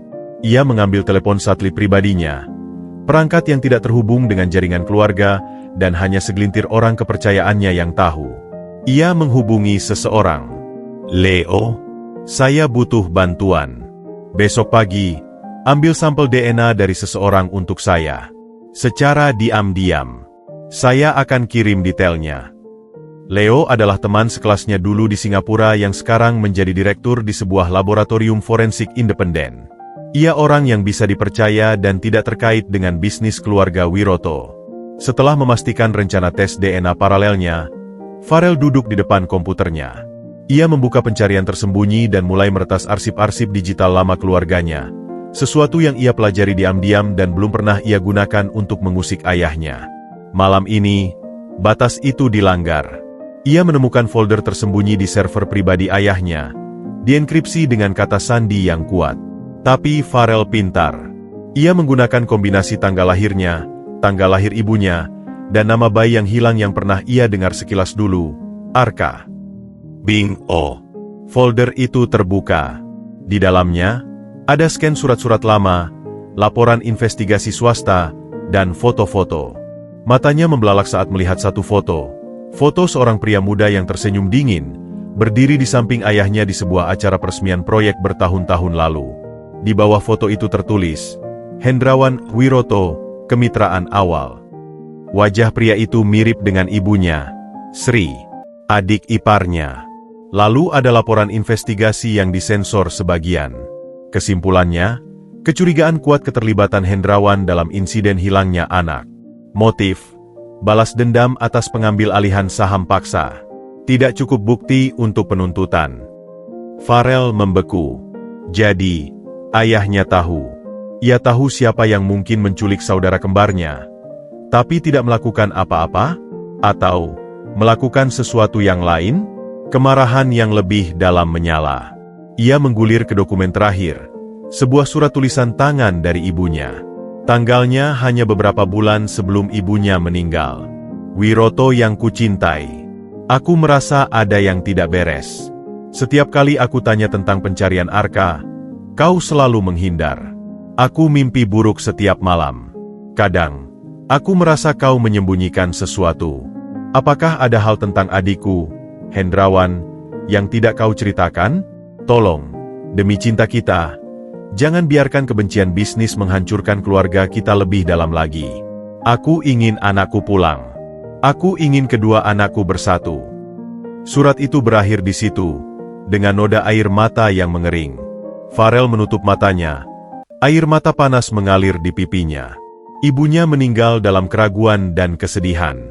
Dan ayahnya menyimpan surat ini, menyimpannya dalam lara, bukannya mencari keadilan. Saat itulah, tekadnya mengkristal. Ia tidak akan membiarkan ayahnya mengusir Fadil lagi. Ia tidak akan membiarkan kebenaran ini dikubur untuk kedua kalinya. Dan ia akan menghadapi orang bernama Hendrawan ini, siapapun dia. Di gubuk tepi kali, suasana berubah drastis. Sebuah mobil van berlogo klinik swasta yang tidak mencolok sudah parkir di depan. Dua orang paramedis berjas putih sedang membawa Tandu ke dalam gubuk. Marni, yang terbaring lemas, awalnya ketakutan. "Jangan takut, Bu. Kami diutus Fadil. Kami akan bantu Ibu," kata salah satu paramedis dengan suara meyakinkan. Saat Fadil dan Anton tiba, Marni sudah berada di dalam mobil van, terhubung dengan oksigen dan infus sederhana. Matanya mencari Fadil. "Dil? Apa yang terjadi? Siapa orang-orang ini?" Fadil segera memegang tangannya yang dingin. "Ibu, tenang. Mereka dokter yang akan bawa Ibu ke rumah sakit bagus. Semua akan baik-baik saja. Tapi uang, kita tidak punya. Sudah diurus, Bu. Jangan khawatir." Fadil menatap mata Marni, berusaha meyakinkan. "Percayalah pada saya." Marni, meski bingung, melihat ketulusan di mata anak angkatnya. Ia mengangguk lelah. "Baik, Nak. Ibu percaya." Saat Marni dibawa ke van, Anton mendekati Fadil. Mereka akan membawanya ke rumah sakit keluarga di daerah Menteng. "Privasi terjamin. Kamu bisa ikut." Fadil menganggak. Tapi sebelum masuk ke mobil Anton, ia melihat ke arah gubuknya yang reot. Dunia lamanya, yang penuh dengan kesederhanaan dan kepahitan, kini terasa seperti kehidupan orang lain. Ia mengambil sebuah buku tulis bekas dari dalam, buku yang berisi coretan-coretan dan mimpinya, lalu memasukkannya ke dalam saku. Dalam perjalanan ke rumah sakit, Farel menelepon Anton. Bagaimana keadaannya? Dalam perjalanan ke RS, ibunya stabil tapi lemah. Fadil bersama mereka. Bagus. Anton, saya perlu bantuanmu. Besok, saat pengambilan sampel DNA untuk ayah, kita perlu mengambil sampel ganda. Satu untuk lab ayah, satu untuk lab saya. Bisa diatur? Anton terdiam sesaat. Ia tahu ini berarti melawan perintah Pak Wiroto secara langsung. Tapi ia telah melihat penderitaan keluarga ini dari dekat, dan ia lebih memihak pada kebenaran dan keadilan untuk kedua anak itu. Saya bisa atur, Yang Master. Terima kasih, Anton. Dan, jaga mereka. Malam itu, di rumah sakit mewah yang lebih mirip hotel bintang 5, Marni diperiksa secara intensif. Fadil menunggu di ruang tunggu VIP yang sunyi. Ia memegang buku tulisnya, membuka halaman pertama. Coretannya yang kacau tentang harga besi tua, sketsa jembatan yang ia impikan, dan sebuah puisi pendek tentang hujan. Hujan basahi atap seng. Bawa mimpi ke selokan terbawa getah. Tapi di dalam gubuk, ada napas yang tetap hangat. Itulah satu-satunya kekayaan yang kumiliki. Ia menatap puisi itu lama. Kekayaannya, Marni, kini terbaring di ruang ICU. Dan dirinya sendiri, mungkin adalah bagian dari kekayaan lain, sebuah keluarga yang kaya raya namun penuh luka. Teleponnya yang butut berdering. Sebuah nomor tidak dikenal. Halo. Fadil. Suara di seberang adalah suara Farel. Ini Farel. Bagaimana keadaan ibumu? Masih diperiksa. Tapi dokter bilang kondisinya kritis, tapi masih bisa ditangani. Syukurlah. Dengarkan, besok akan ada pengambilan sampel DNA. Untuk konfirmasi. Apakah kamu setuju? Fadil menarik napas. Iya, setuju. Bagus. Dan terlepas dari hasilnya nanti, suara Farel terdengar serius. Aku ingin kau tahu, aku sudah menganggapmu sebagai saudara. Selamat datang di keluarga, Fadil. Sambungan terputus. Fadil menatap teleponnya. Perasaan campur aduk membanjiri hatinya. Sebuah keluarga. Sebuah saudara. Konsep yang asing, tapi tawaran yang hangat. Takdir telah mempertemukan mereka di ruang bawah tanah yang dingin. Kini, di malam yang sunyi ini, benang-benang takdir itu mulai menjalin sebuah ikatan baru. Tapi di balik layar, badai yang lebih besar sedang menyiapkan diri. Hendrawan, yang mengawasi semuanya dari jauh, sudah tahu bahwa Fadil telah dibawa ke rumah sakit Wiroto. Dan rencananya yang jahat, untuk menghancurkan keluarga Wiroto dengan mempertemukan dua saudara ini dan membongkar rahasia busuk, sedang berjalan sesuai rencana. Pertemuan takdir ini hanyalah awal dari sebuah pertempuran yang akan menguji ikatan darah, mengungkap pengkhianatan, dan menentukan masa depan mereka semua. Fajar menyingsing, menyinari ruang ICU privat di lantai paling atas rumah sakit itu dengan cahaya keemasan yang kontras dengan dinginnya mesin-mesin medis. Marni masih tertidur di balik selang oksigen dan monitor yang berkedip-kedip. Diagnosis awal, pneumonia berat yang sudah berkomplikasi, ditambah malnutrisi kronis. Dokter kepala keluarga Wiroto, Dr. Arif, sudah menjamin penyembuhan, asal ditangani dengan cepat dan tepat. Fadil, yang duduk di kursi di samping tempat tidur, matanya berat oleh begadang. Pikirannya berputar-putar antara kekhawatiran akan Marni dan gelombang realitas baru yang menyerbunya. Ia baru saja meminum kopi yang dibawakan seorang perawat, ketika pintu ruangan terbuka pelan. Pak Wiroto masuk, sendirian. Ia tampak 10 tahun lebih tua dari kemarin, kerut di dahinya dalam, matanya berkantung. Ia memakai kemeja sederhana dan celana chino, jauh dari kesan pengusaha top yang biasa ia pancarkan. Bagaimana keadaannya? Tanya Pak Wiroto, suaranya serak. Fadil berdiri, sedikit kaku. Masih tidur, Pak. Dokter bilang stabil. Pak Wiroto mengangguk, lalu menatap wajah Marni yang tertidur. Ada rasa bersalah lain yang menyergapnya. Wanita inilah yang telah membesarkan anaknya. Anaknya, dengan segenap kasih yang ia miliki, sementara ia hidup dalam kemewahan yang hampa. Saya ingin berterima kasih padanya. Nanti, saat dia sadar, bisik Pak Wiroto. Fadil hanya mengangguk. Keheningan yang canggung menyelimuti mereka. Mengenai tes DNA, Pak Wiroto mulai lagi, kali ini menatap Fadil langsung. Itu akan dilakukan hari ini.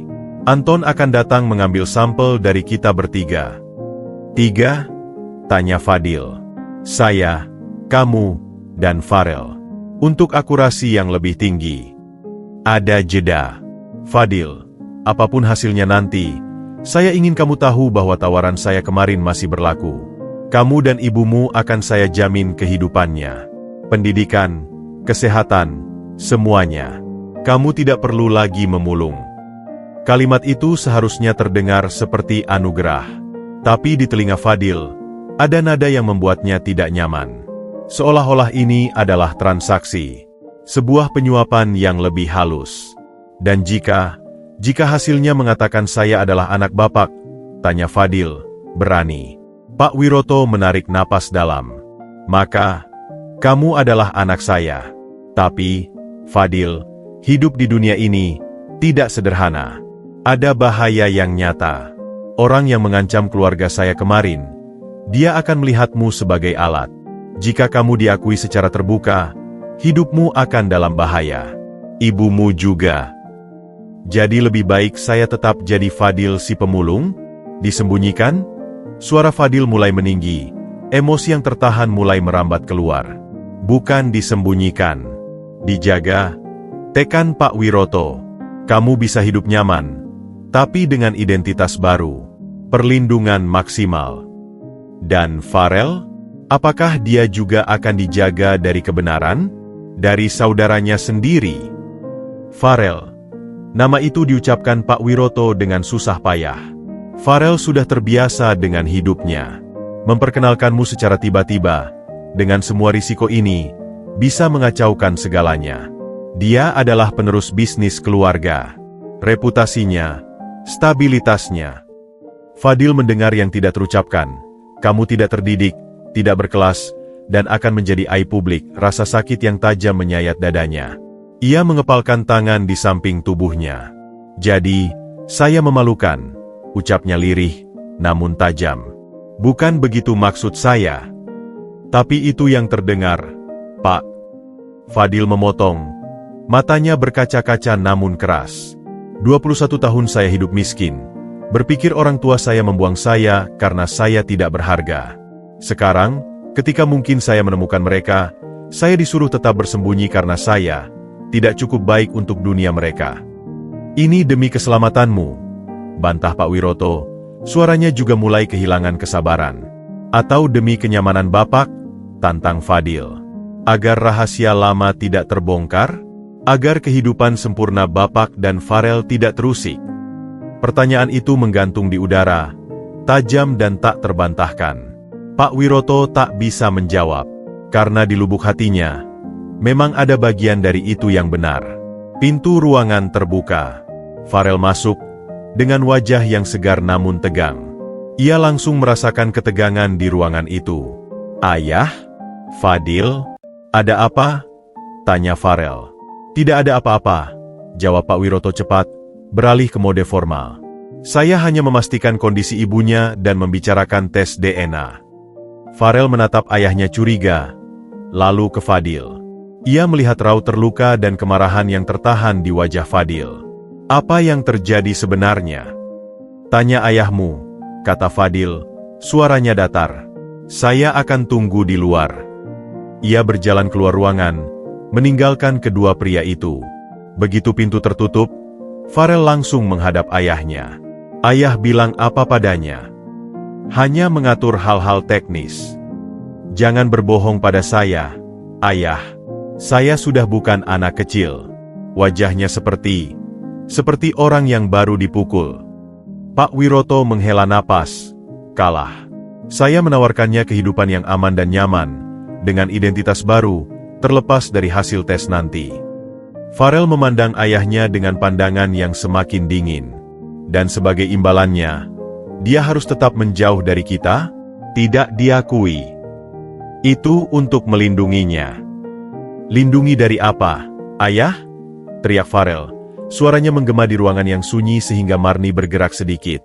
Ia menurunkan suaranya menjadi desis marah. Dari kebenaran? Dari haknya untuk memiliki keluarga? Ayah sudah mengambil satu anak dari ibu. Sekarang ayah ingin mengambil satu lagi dari saya. Kamu tidak mengerti bahayanya, Farel. Yang saya mengerti adalah bahwa saudara kembar saya, yang telah hilang selama 21 tahun, mungkin akhirnya kembali. Dan alih-alih menyambutnya, ayah justru ingin membayarnya untuk pergi. Apa bedanya ayah dengan orang yang menculiknya dulu? Itu adalah tamparan yang keras. Pak Wiroto terhuyung. Wajahnya pucat pasi. Kamu, bagaimana bisa kamu berkata seperti itu? Karena itu yang saya rasakan. Air mata kemarahan memenuhi mata Farel. Saya telah hidup sendirian, ayah. Ditanamkan tanggung jawab besar, tapi tidak pernah merasa utuh. Dan sekarang, ketika ada kesempatan untuk menyembuhkan luka itu, ayah malah ingin memperdalamnya. Kamu pikir ini mudah bagiku? Suara Pak Wiroto pecah. Melihatnya, adalah pengingat yang hidup akan kegagalanku. Kegagalan melindungi keluargaku. Kegagalan yang membunuh ibumu. Tapi dia bukan kegagalan. Ayah, dia adalah korban. Dan saya juga korban. Korban dari keheningan dan rahasia ayah. Pertengkaran mereka di ruang icu itu adalah puncak dari puluhan tahun tekanan dan kesedihan yang terpendam. Dua orang yang seharusnya paling dekat, kini saling berhadapan dengan luka yang sama namun persepsi yang bertolak belakang. Di koridor, Fadil mendengar teriakan-teriakan yang tertahan. Ia menutup mata, mencoba menahan emosi. Ia merasa seperti boneka di tengah perang saudara yang bukan miliknya. Atau, mungkin justru inti dari perang itu. Tak lama kemudian, Anton datang dengan seorang teknisi lab yang membawa sebuah tas kecil. Untuk pengambilan sampel, katanya dengan suara netral. Mereka bertiga, Pak Wiroto, Farel, dan Fadil, memberikan sampel swab dari pipi bagian dalam mereka dalam suasana yang dingin dan tegang. Anton dengan cekikikan mengambil sampel Fadil 2 kali tanpa sepengetahuan Pak Wiroto. 1 untuk lab resmi, 1 untuk lab rahasia Farel. Setelah prosedur selesai, Farel menghampiri Fadil yang sedang menatap keluar jendela. "Abaikan apapun yang ayah katakan," bisik Farel. "Hasil tes akan keluar dalam 48 jam. Dan apapun itu, kamu punya saya. Kita akan menghadapi ini bersama." Fadil menoleh, melihat ketulusan di mata Farel. Di tengah penolakan halus dari seorang ayah, penerimaan dari seorang saudara, yang mungkin terasa seperti oase di padang gurun. "Terima kasih," gumam Fadil. "Tidak, terima kasih telah muncul," balas Farel, tersenyum kecil. "Aku sudah terlalu lama menunggu." Saat Anton dan teknisi lab pergi, membawa serta sampel yang akan menentukan masa depan mereka, Pak Wiroto berdiri di sudut ruangan, menyaksikan interaksi hangat antara kedua pemuda itu. Sebuah rasa iri yang aneh menyelinap di hatinya. Iri pada keakraban yang tampak alami di antara mereka, sesuatu yang tak pernah ia miliki dengan Farel. Tapi rasa takutnya lebih besar. Ia mengambil teleponnya, mengirim pesan singkat pada Anton. "Pastikan hasil lab hanya sampai ke saya. Segel semua salinan." Ia berpikir masih bisa mengendalikan arus informasi. Yang ia tidak tahu adalah bahwa Farel sudah selangkah lebih depan. Dan di luar sana, Hendrawan menerima laporan dari mata-matanya sendiri di rumah sakit. Sebuah foto samar Fadil dan Farel berdiri berdekatan di koridor dikirim ke ponselnya. Hendrawan tersenyum puas. Bibit perpecahan sudah ditabur. Penolakan halus Pak Wiroto, penerimaan antusias Farel, dan kebingungan Fadil adalah bahan bakar sempurna untuk rencananya. Ia mengirim pesan balik, "Lanjutkan pengawasan. Saat hasil DNA keluar, kita akan mainkan kartu berikutnya." Kembaran yang terpisah telah ditemukan. Tapi penyatuan mereka dihalangi oleh dinding rahasia, rasa bersalah, dan ketakutan seorang ayah. Babak penolakan ini bukanlah akhir, melainkan awal dari sebuah perlawanan. Farel dan Fadil, yang baru saja menemukan satu sama lain, kini harus berjuang bukan hanya untuk pengakuan, tetapi juga untuk kebenaran yang telah dikubur terlalu lama. Dan pertarungan itu akan memaksa mereka untuk memilih sisi, tetap patuh pada ayah yang melindungi dengan cara keliru, atau memberontak untuk meraih keluarga yang sesungguhnya. Malam kedua setelah pertemuan mereka, Farel menyelinap keluar dari Mensyah dengan mobil sport biasa yang jarang ia pakai, sebuah Mazda MX-5 merah yang tidak akan menarik perhatian. Ia mengenakan topi baseball dan kacamata hitam sederhana, menyamar seadanya. Tujuannya, guest house di dalam kompleks yang sama yang menjadi tempat sementara Fadil, jauh dari sayap utama rumah, tempat Pak Wiroto mengira Fadil diamankan. Anton, yang seharusnya menjaga, sengaja memutar arah kamera pengawas selama 10 menit. Ia sudah memilih pihak, dan pilihannya adalah pada kebenaran untuk kedua anak itu. Fadil sedang duduk di teras kecil guest house, menatap kolam ikan koi yang diterangi lampu sorot bawah air. Pikirannya masih di Marni, yang kondisinya mulai membaik tapi masih lemah. Dan pikirannya juga pada kata-kata Pak Wiroto yang seperti pisau tumpul yang menggoreng hatinya. "Tidak bisa tidur." Fadil menoleh. Farel berdiri di sana, melepas kacamata hitamnya. Di bawah cahaya lampu taman, kemiripan mereka semakin mencolok. Seperti dua versi dari cerita yang sama. Satu ditulis di atas kertas emas, satunya di atas kertas daur ulang yang kusut. "Farel, apa kau boleh ke sini?" tanya Fadil, waspada. "Ayah pikir saya sudah tidur," jawab Farel, duduk di kursi di sampingnya. "Dan Anton, dia berpihak pada kita." Fadil mengangguk pelan. "Kenapa kau ambil risiko?" Karena kita tidak punya waktu untuk formalitas, sahut Farel, suaranya serius. Ayah sudah memerintahkan untuk mengontrol hasil tes DNA. Dia akan mendapatkan hasilnya lebih dulu, dan jika itu positif, dia mungkin akan menyembunyikannya atau memalsukannya. Fadil merasa dadanya sesak. Kenapa? Kenapa dia sangat tidak menginginkan kita bersatu? Farel menarik napas. Aku sudah meretas arsip rahasianya. Ada seorang pria, Hendrawan, adik ipar ayah. Dialah yang dicurigai menculik kita, atau setidaknya salah satu dari kita dulu. Dan sekarang dia mengancam ayah, memeras uang, dan mengancam akan membongkar rahasia lama.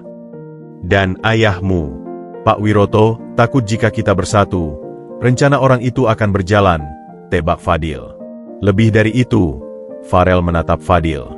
Ayah merasa bersalah. Dia merasa gagal melindungi kita.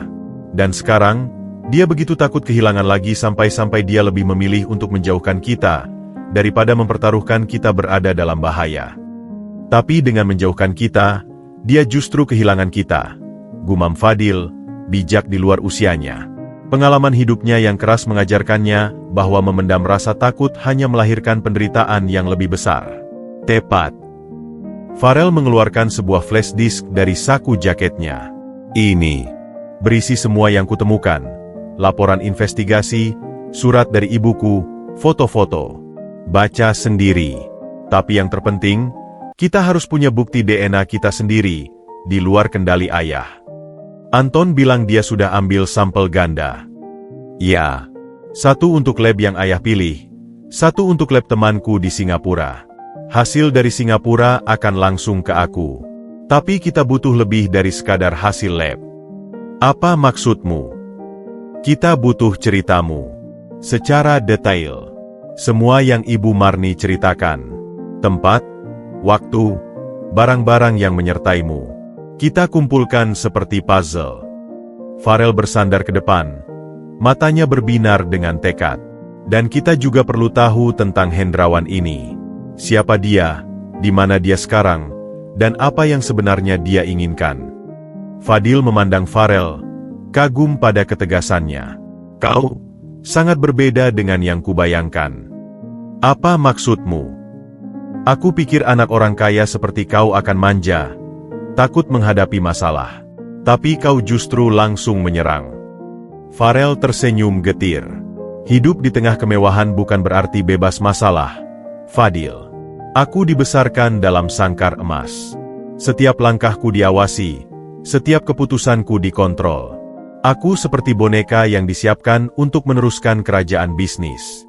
Kesendirian itu lebih menyakitkan daripada kekurangan materi. Dalam keheningan malam, dua saudara yang terpisah itu mulai berbagi cerita.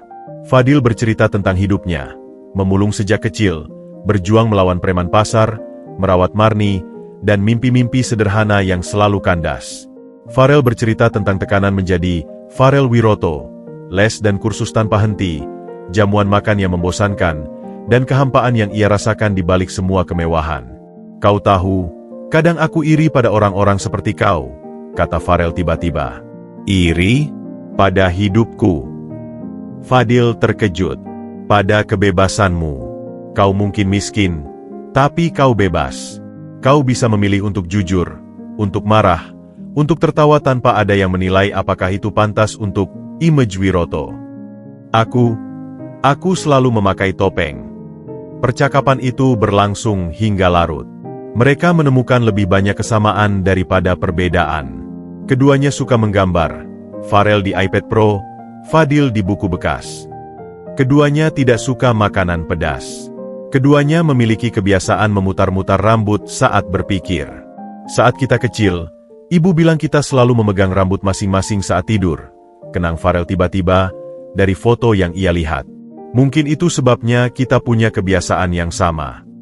Saat fajar akan menyingsing, Farel berdiri. Aku harus pergi sebelum orang-orang bangun. Tapi kita akan bertemu lagi. Diam-diam. Anton akan mengatur. Fadil mengangguk. Farel, terima kasih. Untuk segalanya. Tidak perlu berterima kasih. Kita saudara. Farel memandangnya.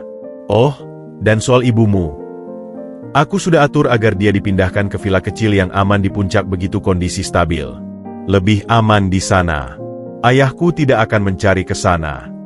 Sebelum pergi, Farel memberikan Fadil sebuah ponsel baru yang sederhana. Ini. Hanya ada nomorku dan Anton di dalamnya. Gunakan hanya untuk keadaan darurat atau untuk komunikasi kita. Setelah Farel pergi, Fadil memegang ponsel itu. Ia merasa seperti mata-mata dalam film. Tapi lebih dari itu, ia merasakan sebuah ikatan yang kuat, sebuah persekutuan yang lahir dari pengertian dan tujuan bersama. Keesokan harinya, saat Pak Wiroto mengunjungi Fadil dengan formal untuk memeriksa kenyamanannya, Fadil sudah berlatih untuk bersikap dingin dan patuh. Ia mengangguk pada semua penawaran Pak Wiroto tentang sekolah di luar negeri dan usaha kecil yang bisa dikelola. Ia pura-pura menerima, sambil dalam hati ia tahu ia tidak akan pernah meninggalkan Marni, dan sekarang tidak akan pernah meninggalkan Farel sendirian melawan ayah mereka sendiri. Di menara kantornya, Pak Wiroto merasa ada yang tidak beres. Fadil terlalu cepat menerima. Farel terlalu tenang. Anton terlalu efisien. Sebuah naluri lama sebagai pengusaha yang bertahan dari banyak persaingan kotor membuatnya waspada. Ia menelepon kepala lab pribadinya. Hasil DNA. Kapan keluar? Besok sore, Pak. Baik. Saat keluar, bawa langsung ke saya. Dan hancurkan semua data mentahnya. Baik, Pak. Tapi Pak Wiroto tidak tahu bahwa sore itu juga, di sebuah lab di Singapura, sampel kedua sudah sampai dan diproses dengan prioritas tertinggi. Leo, teman Farel, mengirim pesan, proses sudah berjalan. Hasil 24 jam. Aku jaga kerahasiaan. Sementara itu, di sebuah apartemen mewah di Kuningan, Hendrawan menerima laporan terbaru. Seorang mata-mata yang menyamar sebagai perawat di rumah sakit melaporkan bahwa Fadil dan Farel terlihat berbicara akrab di guest house dini hari tadi. Hendrawan tersenyum lebar. Plannya bekerja dengan sempurna. Kedua saudara itu bersatu dalam diam, melawan ayah mereka sendiri. Itu akan membuat kehancuran keluarga Wiroto lebih dramatis dan memuaskan. Dia mengambil telepon dan menelepon salah satu anteknya. Siapkan dokumen berikut. Akta kelahiran palsu untuk Fadil, bukti transfer fiktif dari perusahaan Wiroto ke rekening Marni bertahun-tahun lalu, dan surat pernyataan dari seorang saksi yang mau bersaksi bahwa dulu Pak Wiroto sengaja menjual anaknya karena tidak mau punya anak kembar. Untuk apa semua itu, Bos? Untuk saat hasil DNA keluar. Kita akan beri dua pilihan pada Wiroto, bayar 50 miliar, atau kita serahkan dokumen ini pada Farel dan Fadil, dan biarkan mereka percaya bahwa ayah mereka bukan hanya korban, tapi dalang dari pemisahan mereka. Hendrawan tertawa kecil. Dendam yang sudah diendapkan selama 21 tahun akhirnya akan dipetik. Ia akan menghancurkan Wiroto tidak hanya secara finansial, tapi juga secara moral, dengan membuat anak-anaknya membencinya. Persekutuan diam-diam antara Farel dan Fadil adalah kunci dari kehancuran itu, dan mereka tidak menyadari bahwa mereka sedang berjalan di atas tali yang diatur oleh dalang yang licik. Tapi persekutuan itu juga adalah satu-satunya kekuatan yang bisa menyelamatkan mereka. Karena dalam diam, mereka mulai saling mengisi. Farel dengan sumber daya dan strateginya, Fadil dengan ketajaman naluri dan keberanian hidupnya. Babak persiapan sudah selesai. Saat hasil tes DNA tiba, perang terbuka akan dimulai. Dan dalam perang itu, mereka harus memutuskan, tetap percaya pada ayah yang penuh rahasia, atau percaya pada ikatan darah yang baru mereka temukan, sambil berhadapan dengan musuh yang tak mereka kenal. Persekutuan diam-diam ini adalah senjata terbaik mereka, dan juga bisa menjadi bumerang yang paling berbahaya. 50 jam setelah pengambilan sampel DNA, badai akhirnya meledak. Pertama, adalah telepon dari laboratorium Singapura yang mengirimkan hasil langsung ke ponsel rahasia Farel. Dokumen PDF terlampir. Judulnya sederhana, Laporan Hasil Tes Hubungan Kekerabatan. Farel, yang sedang berada di guest house bersama Fadil, membuka file itu dengan jari gemetar. Halaman demi halaman berisi data ilmiah, grafik, dan tabel.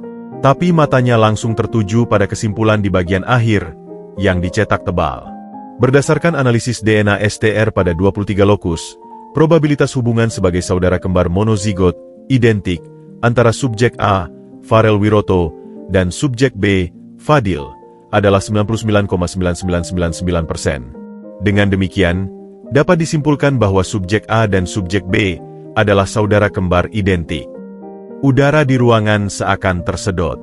Farel menatap layar, lalu menatap Fadil, yang duduk di depannya dengan napas tertahan. "Itu resmi," bisik Farel, suaranya serak.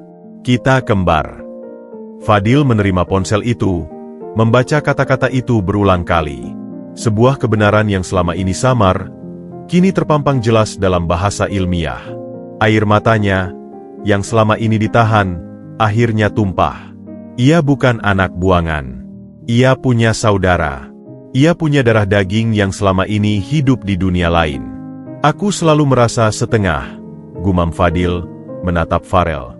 "Sekarang aku mengerti." Farel menghampiri, memeluknya erat. Pelukan pertama antara dua saudara yang terpisah oleh takdir selama 21 tahun. Tidak ada kata-kata yang perlu diucapkan. Semua telah jelas dalam degup jantung mereka yang sinkron, dalam desahan napas yang sama. Tapi momen haru itu tidak berlangsung lama. Ponsel Farel berdering lagi. Kali ini dari Leo di Singapura. "Farel, ada yang aneh. 1 jam setelah aku kirim hasil padamu, server lab kami diserang siber. Mereka mencoba menghapus data tes ini. Untungnya aku sudah backup di tempat aman. Ada orang yang sangat tidak ingin hasil ini diketahui." Farel memicingkan mata. "Terima kasih, Leo. Jaga backup itu." Saat ia menutup telepon, ponsel Fadil berdering. Telepon dari Anton. Suara Anton terdengar tegang. "Hasil lab Pak Wiroto sudah keluar. Negatif. Dia menyatakan kalian tidak berhubungan darah." "Apa?" teriak Farel, yang menyadap pembicaraan. "Itu pemalsuan, Yang Master. Saya yakin. Tapi Pak Wiroto sudah memanggil saya dan tim keamanan. Dia akan umumkan hasil itu pada Fadil dan menyuruhnya pergi. Dan dia juga memerintahkan untuk mengamankan Farel, maksudnya mengurung Anda di kamar." "Bapak gila," geram Farel. "Dia pikir bisa menyembunyikan kebenaran dengan cara begitu." "Farel," Fadil memegang lengan kembarannya. "Kita harus menghadapinya. Sekarang. Bersama." Farel mengangguk. Tekadnya mengeras. "Anton, biarkan dia mengumpulkan kita. Tapi Anda siapkan tim Anda yang masih setia pada kita. Dan, siapkan transportasi untuk Ibu Marni. Pindahkan dia ke lokasi yang lebih aman sekarang juga." "Sudah diurus, Yang Master. Saya pun beberapa orang yang siap." 30 menit kemudian, di ruang perpustakaan utama Mensyahn yang penuh dengan buku-buku langka dan aroma kayu mahoni, konfrontasi tak terelakkan terjadi. Pak Wiroto berdiri di depan perapian dengan sikap otoriter, memegang selembar kertas. Di depannya, Farel dan Fadil berdiri berdampingan, wajah mereka penuh tantangan. Anton berdiri di dekat pintu, netral namun waspada. "Saya sudah dapat hasilnya," kata Pak Wiroto, suaranya datar. "Tes DNA menyatakan tidak ada hubungan darah antara kalian berdua. Fadil, kamu bukan anak saya. Kamu hanya kebetulan mirip." Fadil tidak gentar. "Saya punya hasil tes lain, Pak. Dari lab di Singapura. Hasilnya 99,99999% kami kembar identik." Wajah Pak Wiroto berubah. Kepercayaan dirinya retak. "B, bagaimana bisa? Kamu tidak berhak." "Sayangnya, Ayah, saya berhak," sela Farel, langkahnya maju. "Saya sudah dewasa. Dan saya sudah muak dengan semua kebohongan ini. Saya tahu tentang Hendrawan. Saya tahu dia mengancam Ayah. Dan saya tahu Ayah lebih memilih menyangkal anak kandung sendiri daripada menghadapi masalah itu. Kamu tidak mengerti bahayanya, Farel." "Apa yang tidak saya mengerti, Ayah? Bahwa kita harus hidup dalam ketakutan selamanya? Bahwa kita harus mengorbankan saudara kita sendiri?" Suara Farel menggema di ruangan besar itu. "Ibu meninggal dalam kesedihan karena kehilangan. Apakah Ayah ingin saya dan Fadil menderita seperti itu juga? Saya melindungi kalian." "Tidak. Ayah melindungi diri sendiri. melindungi reputasi, melindungi bisnis, melindungi kenyamanan ayah, teriak Farel, air mata kemarahan menetes. Saya sudah melihat surat ibu. Dia meninggal karena patah hati, karena merasa ayah tidak sungguh-sungguh mencari anak kita. Pak Wiroto terhuyung, wajahnya pucat. Pukulan itu tepat di sasaran. Saat ketegangan memuncak, tiba-tiba lampu di ruangan padam. Hanya cahaya dari jendela dan perapian yang menerangi.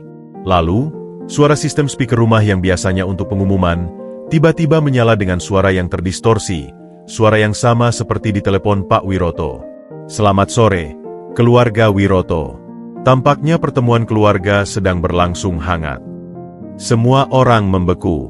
Wiroto, saya lihat kamu gagal menepati janji. Waktunya habis, dan uangnya tidak kunjung datang. Jadi, saya putuskan untuk memberikan kado pada anak-anakmu. Layar TV besar di dinding ruang perpustakaan tiba-tiba menyala sendiri. Yang muncul adalah dokumen-dokumen palsu yang telah disiapkan Hendrawan. Akta kelahiran Fadil dengan nama Arka Wiroto yang dicoret dan diganti Fadil. Bukti transfer fiktif dari perusahaan Wiroto ke rekening Marni bertahun-tahun lalu. Dan video seorang pria tua yang mengaku sebagai mantan supir keluarga Wiroto yang bersaksi bahwa Pak Wiroto sendiri yang memerintahkan penculikan salah satu bayi karena takut memiliki anak kembar yang dianggapnya sial. Lihatlah, Farel dan Fadil. Bukan? Ayah kalian bukan korban. Dia adalah dalang dari semua penderitaan kalian. Dia yang menjual Fadil dan membesarkan Farel dalam kebohongan. Fadil dan Farel terpaku pada layar, shock. Meski nalar mereka berkata itu bohong, tayangan itu dirancang dengan sangat meyakinkan. Jangan percaya omong kosong itu, teriak Pak Wiroto, putus asa. Dan sebagai bukti terakhir, lanjut suara itu, saya akan tunjukkan di mana ibu angkat yang baik hati, Marni, disembunyikan. Sebuah feed video langsung muncul di layar. Tampak Marni yang masih lemah, terbaring di sebuah kamar rumah sakit yang tidak dikenal. Dua orang bertopeng berdiri di sampingnya. Fadil menjerit, "Ibu!" "Tenang, nak," kata suara itu dengan jahat. "Dia masih aman. Untuk sekarang, semuanya tergantung pada keputusan ayah kalian. 50 miliar dalam 2 jam, atau saya akan kirim lokasi ini, beserta semua dokumen tadi, ke semua media. Dan tentu saja, nyawa wanita tua ini akan menjadi taruhannya." Layar mati. Lampu kembali menyala. Pak Wiroto jatuh terduduk di kursinya. Hancur. Dia menculik Marni. "Ini semua kesalahanmu," raung Farel, amarahnya memuncak. Karena ayah menyembunyikan segalanya. Karena ayah tidak pernah mau berhadapan dengannya. Fadil gemetar, tapi matanya tajam. "Kita harus selamatkan ibu. Sekarang." Anton segera menghampiri. "Saya bisa lacak sinyal feed videonya. Butuh waktu, tapi mungkin bisa." "Tidak perlu," kata suara lain dari pintu. Semua menoleh. Seorang pria parubaya dengan rambut dicat hitam rapi, mengenakan setelan linen putih, berdiri di sana dengan senyum dingin. Beberapa orang bertopeng dengan senjata berada di belakangnya. Mereka telah menyusup ke dalam rumah. "Hendrawan," desis Pak Wiroto. "Kakak ipar yang baik," sahut Hendrawan, melangkah masuk. "Senang akhirnya kita bertemu lagi dalam keadaan lengkap." Farel dan Fadil berdiri melindungi satu sama lain secara naluriah. "Lepaskan Ibu Marni," kata Fadil, suaranya rendah namun penuh ancaman. "Dia tidak ada hubungannya dengan ini." "Oh, tapi dia sangat berharga. Dia adalah umpan yang sempurna." Hendrawan menatap Pak Wiroto. "Nah, Wiroto, transfer sekarang, atau saya mulai dengan memotong jari wanita tua itu dan mengirimkannya satu persatu." "Jangan," teriak Pak Wiroto. "Aku akan transfer. Hanya, jangan sakiti siapapun." "Tunggu," Farel tiba-tiba bersuara. Matanya berbinar dengan kecerdasan dan keberanian. "Kau ingin menghancurkan keluarga ini, kan? Bukan sekadar uang." Hendrawan memandangnya dengan penuh minat. "Lanjutkan. Jika ayah transfer uang itu, perusahaan akan kolaps. Tapi itu tidak cukup bagimu. Kau ingin melihat kami hancur, saling membenci. Farel mengambil langkah maju, mengabaikan senjata yang diarahkan padanya. Tapi kau lupa satu hal. Kami sudah tahu kebenarannya. Kami sudah tahu bahwa ayah kami bersalah karena menyembunyikan, tapi tidak bersalah seperti yang kau tuduhkan. Dan kami sudah memilih untuk tetap bersatu. Fadil mengangguk, berdiri di samping Farel. Kami adalah saudara. Darah kami sama. Dan kami akan melindungi keluarga kami, termasuk ayah kami, dari orang jahat sepertimu. Pak Wiroto menatap kedua anaknya dengan air mata penuh penyesalan dan kebanggaan. Ia telah gagal, tapi mereka bangkit. Hendrawan tertawa sinis. Pidato yang indah. Tapi itu tidak mengubah fakta bahwa aku memegang nyawa ibu angkatmu. Saat itu, ponsel Anton bergetar sekali. Ia melihat sekilas, lalu memberi kode mata pada Farel.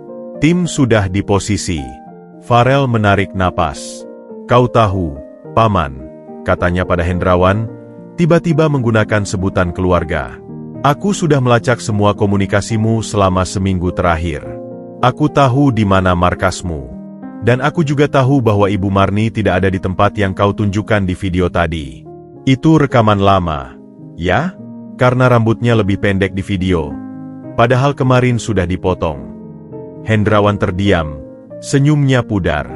Anton, kata Farel tanpa menoleh. Sekarang. Beberapa detik kemudian, suara hiruk-pikuk dan teriakan terdengar dari lorong. Tim keamanan khusus pribadi Anton, bersama dengan pasukan anti-teror yang telah dihubungi diam-diam oleh Farel melalui koneksinya, menerobos masuk. Pertempuran singkat terjadi. Orang-orang Hendrawan dilumpuhkan dengan cepat. Hendrawan mencoba lari ke jendela, tapi Fadil, yang refleksnya terlatih di jalanan, melompat dan menjatuhkannya dengan takle yang tepat. Mereka berguling di lantai, sebelum akhirnya Anton menarik Hendrawan dan memborgolnya. Kalian tidak mungkin. Geram Hendrawan. Kami mungkin, kata Farel, berdiri di atasnya. Karena kami bekerja sama. Sesuatu yang tidak pernah kau pahami. Polisi kemudian datang dan membawa Hendrawan serta anak buahnya. Ternyata, Marni memang telah diamankan oleh tim Anton lebih awal dan dipindahkan ke lokasi rahasia yang bahkan Hendrawan tidak tahu. Video itu memang rekaman lama yang direkayasa. Beberapa hari kemudian, di rumah sakit tempat Marni dirawat dengan tenang, keluarga yang baru terbentuk itu berkumpul. Pak Wiroto berdiri di depan ketiganya. Farel, Fadil, dan Marni yang sudah sadar penuh. Saya tidak punya kata-kata yang cukup untuk meminta maaf, kata Pak Wiroto, suaranya bergetar. Pada kalian bertiga, saya telah membiarkan rasa takut dan ego mengendalikan saya. Saya tidak pantas disebut ayah. Fadil memandangnya. Masih ada rasa sakit, tapi juga pengertian. Rasa takut bisa membuat orang melakukan hal-hal bodoh. Tapi yang penting sekarang adalah apa yang akan kita lakukan ke depan. Farel memegang bahu kembarannya. Ayah, kami sudah bicara. Fadil dan saya ingin mengubah segalanya. Perusahaan akan terus berjalan, tapi dengan cara yang lebih transparan, lebih manusiawi. Dan kami akan melakukannya bersama. Pak Wiroto mengangguk. Air matanya jatuh. Itu lebih dari yang saya harapkan. Marni, dengan suara lemah, berbicara. Pak Wiroto, terima kasih sudah melahirkan anak yang baik ini. Dan terima kasih sudah mau mengakui kesalahan. Fadil, sayang, kamu telah menemukan tempatmu. Ibu bahagia. Fadil memeluk Marni erat. Ibu akan selalu menjadi ibu saya. Selamanya. Keputusan diambil. Fadil akan tinggal di Menshan, tapi dengan kamar yang bersebelahan dengan Farel. Marni akan tinggal di paviliun khusus di taman yang luas, dengan perawat pribadi. Fadil tidak akan mengubah namanya. Ia adalah Fadil, dibesarkan oleh Marni, dan itu adalah identitas yang ia banggakan. Tapi secara hukum, ia juga diakui sebagai Arka Wiroto, dengan hak yang sama seperti Farel. Hendrawan menghadapi tuntutan berat, penculikan, pemerasan, penipuan, dan percobaan pembunuhan. Kekayaannya disita, dan sebagian digunakan untuk membiayai yayasan yang didirikan Farel dan Fadil untuk anak-anak hilang dan keluarga miskin. pers yang awalnya gaduh dengan skandal keluarga Wiroto, akhirnya dihadapi dengan konferensi pers bersama. Pak Wiroto dengan jujur mengakui kesalahannya menyembunyikan kebenaran. Farel dan Fadil berdiri di sampingnya, menunjukkan persatuan. Pesannya jelas, keluarga ini telah melalui badai, dan mereka keluar lebih kuat. Malam itu, di balkon kamar mereka yang terhubung, Farel dan Fadil menatap kota. Tidak pernah kubayangkan akhirnya seperti ini, kata Farel. Aku juga, sahut Fadil. Tapi aku bersyukur. Akhirnya aku punya keluarga. Dan seorang saudara kembar yang luar biasa. Farel tersenyum. Kita punya banyak waktu untuk mengejar semua tahun yang hilang. Ya, kata Fadil, menatap bintang-bintang. Kita punya. Mereka mungkin terlahir identik, tetapi kehidupan membentuk mereka dengan cara yang berbeda.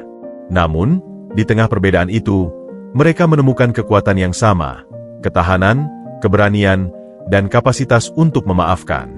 Kisah mereka bukan lagi tentang pemulung miskin dan anak pengusaha kaya, tetapi tentang dua saudara yang menemukan jalan pulang ke satu sama lain, dan dalam prosesnya, menyembuhkan luka-luka lama sebuah keluarga.